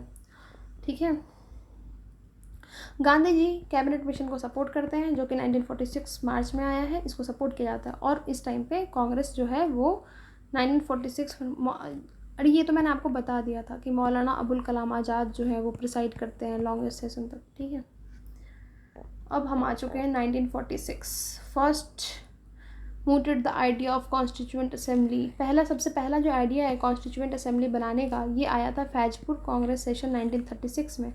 फैजपुर कांग्रेस सेशन 1936 में। Constituent assembly framed India's constitution व set up under the cabinet mission. हम सबको पता है कि कैबिनेट मिशन के तहत कॉन्स्टिट्यूएंट असेंबली बनाई गई थी। 1 representation of the population of 10 lakh. एक आदमी प्रति 10 लाख पीपल रिप्रेजेंट करेगा। 10 लाख लोगों को कौन रिप्रेजेंट करेगा? एक इंसान। And on the communal basis पे भी था, जनरल, मुस्लिम और सिख। ठीक है, टोटल 296 पे होता है जिस सीट का इलेक्शन होता है, 296 पे, जिसमें 208 कांग्रेस जीत जाती है, 73 मुस्लिम लीग और 15 जो था वो इंडिपेंडेंट था। 296, ठीक है, इस पे इलेक्शन होता है जिसमें 208 कौन जीतता है? कांग्रेस। 73 कौन जीतता है? मुस्लिम। और 15 जो है वो बच गया, वो कौन? इंडिपेंडेंट। ठीक है, अब हम आ चुके हैं formation of interim government. Constituent assembly बन चुकी है, लेकिन साथ साथ कॉन्स्टिट्यूशन लिखने के साथ साथ गवर्नमेंट भी तो चलाना है। तो 2 सितंबर 1946 को फर्स्ट इंटीरिम गवर्नमेंट बनता है। Muslim League did not participate in the beginning. Muslim League इसमें पार्टिसिपेट नहीं करती है इंटीरिम गवर्नमेंट में स्टार्टिंग में, लेकिन कुछ इंपॉर्टेंट पोर्टफोलियो इस टाइम पे वो हमें याद होना चाहिए। जैसे राजेंद्र प्रसाद जी को फूड एंड एग्रीकल्चर डिपार्टमेंट दिया गया था। बलदेव सिंह डिफेंस में, भाई इनके पास बहुत ज़्यादा बल है इसलिए उसको डिफेंस में दे दिया गया। फॉरेन और कॉमनवेल्थ तो पता ही है, जितना भी यूनियन वाला चीज़ है वो जवाहरलाल नेहरू जी को दिया गया। Asaf Ali rail and transport, Liaquat ji को फिनेंस मिनिस्ट्री दी गई। ठीक है, इसी टाइम पे आपको याद रखना है कि कृषक प्रजा पार्टी जो थी वो AK Fazlul Haq joint hand with Muslim League and won election in Bengal, और वो 14 अगस्त 1947 तक रूल करते हैं। ठीक है, कृषक प्रजा पार्टी मुस्लिम लीग के साथ मिल करके इलेक्शन जीत जाती है बंगाल में और रूल करते हैं 14 अगस्त 1947 तक। 16 अगस्त 1946 को डायरेक्ट एक्शन डे प्लान किया जाता है मुस्लिम लीग के द्वारा। Demanded independent and sovereign nation Pakistan. तो ये डायरेक्ट डेट पूछा जाता है कि 16 अगस्त 1946 को डायरेक्ट एक्शन डे मनाया गया था। Direct action day. ठीक है, यहाँ पे डिमांड करते हैं ये independent and sovereign state Pakistan का। Partition of India and independence पे आ चुके हैं हम लोग। And kudos to you guys कि आपने यहाँ तक वीडियो देखा। अगर आपने यहाँ तक देखा है वीडियो तो आई गारंटी यू कि आप में जो जज्बा है वो कमेंडेबल है। मतलब लाइक BPSC क्लियर करना तो छोटी सी बात होगी आपके लिए। 1945-1951 Clement Attlee British PM labour party से। क्लेमेंट एटली कौन सी पार्टी से है? Labour party. ठीक है, और क्लेमेंट एटली 1945 से 51 तक ब्रिटेन के PM रहते हैं। 20 फरवरी 1947 को डिक्लेयर कर दिया जाता है कि हम जून 1948 तक पूरी तरीके से इंडिया को खाली कर देंगे और पावर ट्रांसफ़र कर देंगे। We will free India and transfer the power in the hands of Indians. 20 फरवरी 1947 को अनाउंस करते हैं कि कब तक खाली कर देंगे? जून 1948 तक। ठीक है, एटली ने लॉर्ड माउंटबेटन को वाइसरॉय बनाया, रिप्लेस करके किसको? वेवेल को। और वो इंडिया आते हैं मार्च 1947 में। और माउंटबेटन प्लान आता है 3 जून 1947 को। इंडिया को इंडिपेंडेंस मिलता है कब? 15 अगस्त 1947 को तो मिलता ही है। और 4 जुलाई 1947 को इंडिया इंडिपेंडेंस बिल पास हो जाता है। कहाँ पे? ब्रिटेन पार्लियामेंट में। 15 जुलाई को पास होता है। 18 जुलाई को एसेंट मिल जाता है। और एक रेड क्लिफ कमीशन बनाया जाता है बाउंड्री डिसाइड करने के लिए इंडिया पाकिस्तान वगैरह के साइड। और फिर JB कृपलानी जी जो हैं वो कांग्रेस के प्रेसिडेंट रहे हैं, लास्ट INC के प्रेसिडेंट JB कृपलानी जी रहे, और उन्होंने पार्टीशन को एक्सेप्ट कर लिया 15 जून 1947 को। खान अब्दुल गफ्फार खान को फ्रंटियर गांधी कहते हैं, ये मैंने बीच में लिख दिया है। लॉर्ड माउंटबेटन जो है वो फर्स्ट एंड गवर्नर जनरल बनते हैं इंडिपेंडेंट इंडिया के। इंडिपेंडेंट इंडिया के फर्स्ट गवर्नर जनरल कौन थे? Lord Mountbatten. और राजगोपालाचारी जो है वो फर्स्ट इंडियन गवर्नर जनरल रहे हैं इंडिपेंडेंट इंडिया के। ये इंडियन है और ये ब्रिटेन के, लॉर्ड माउंटबेटन। और C Rajagopalachari first Indian governor general रहे, लास्ट मतलब इंडिपेंडेंट इंडिया के। और BR अम्बेडकर जो है वो फर्स्ट लॉ मिनिस्टर बनते हैं 1947 complete। and I'm so tired now but I'm so happy also. Thank you so much guys for supporting us, and we Cavalier team try our best to provide the great content to you guys. तो आप लोग ऐसे ही प्यार दिखाते रहिए और आप लोग को बहुत मज़ा आया होगा इस सेशन में। कमेंट्स में ज़रूर बताना अगर और भी किसी सब्जेक्ट का 1 शॉट वीडियो आप लोग को चाहिए तो। And thank you so much, take care, bye bye.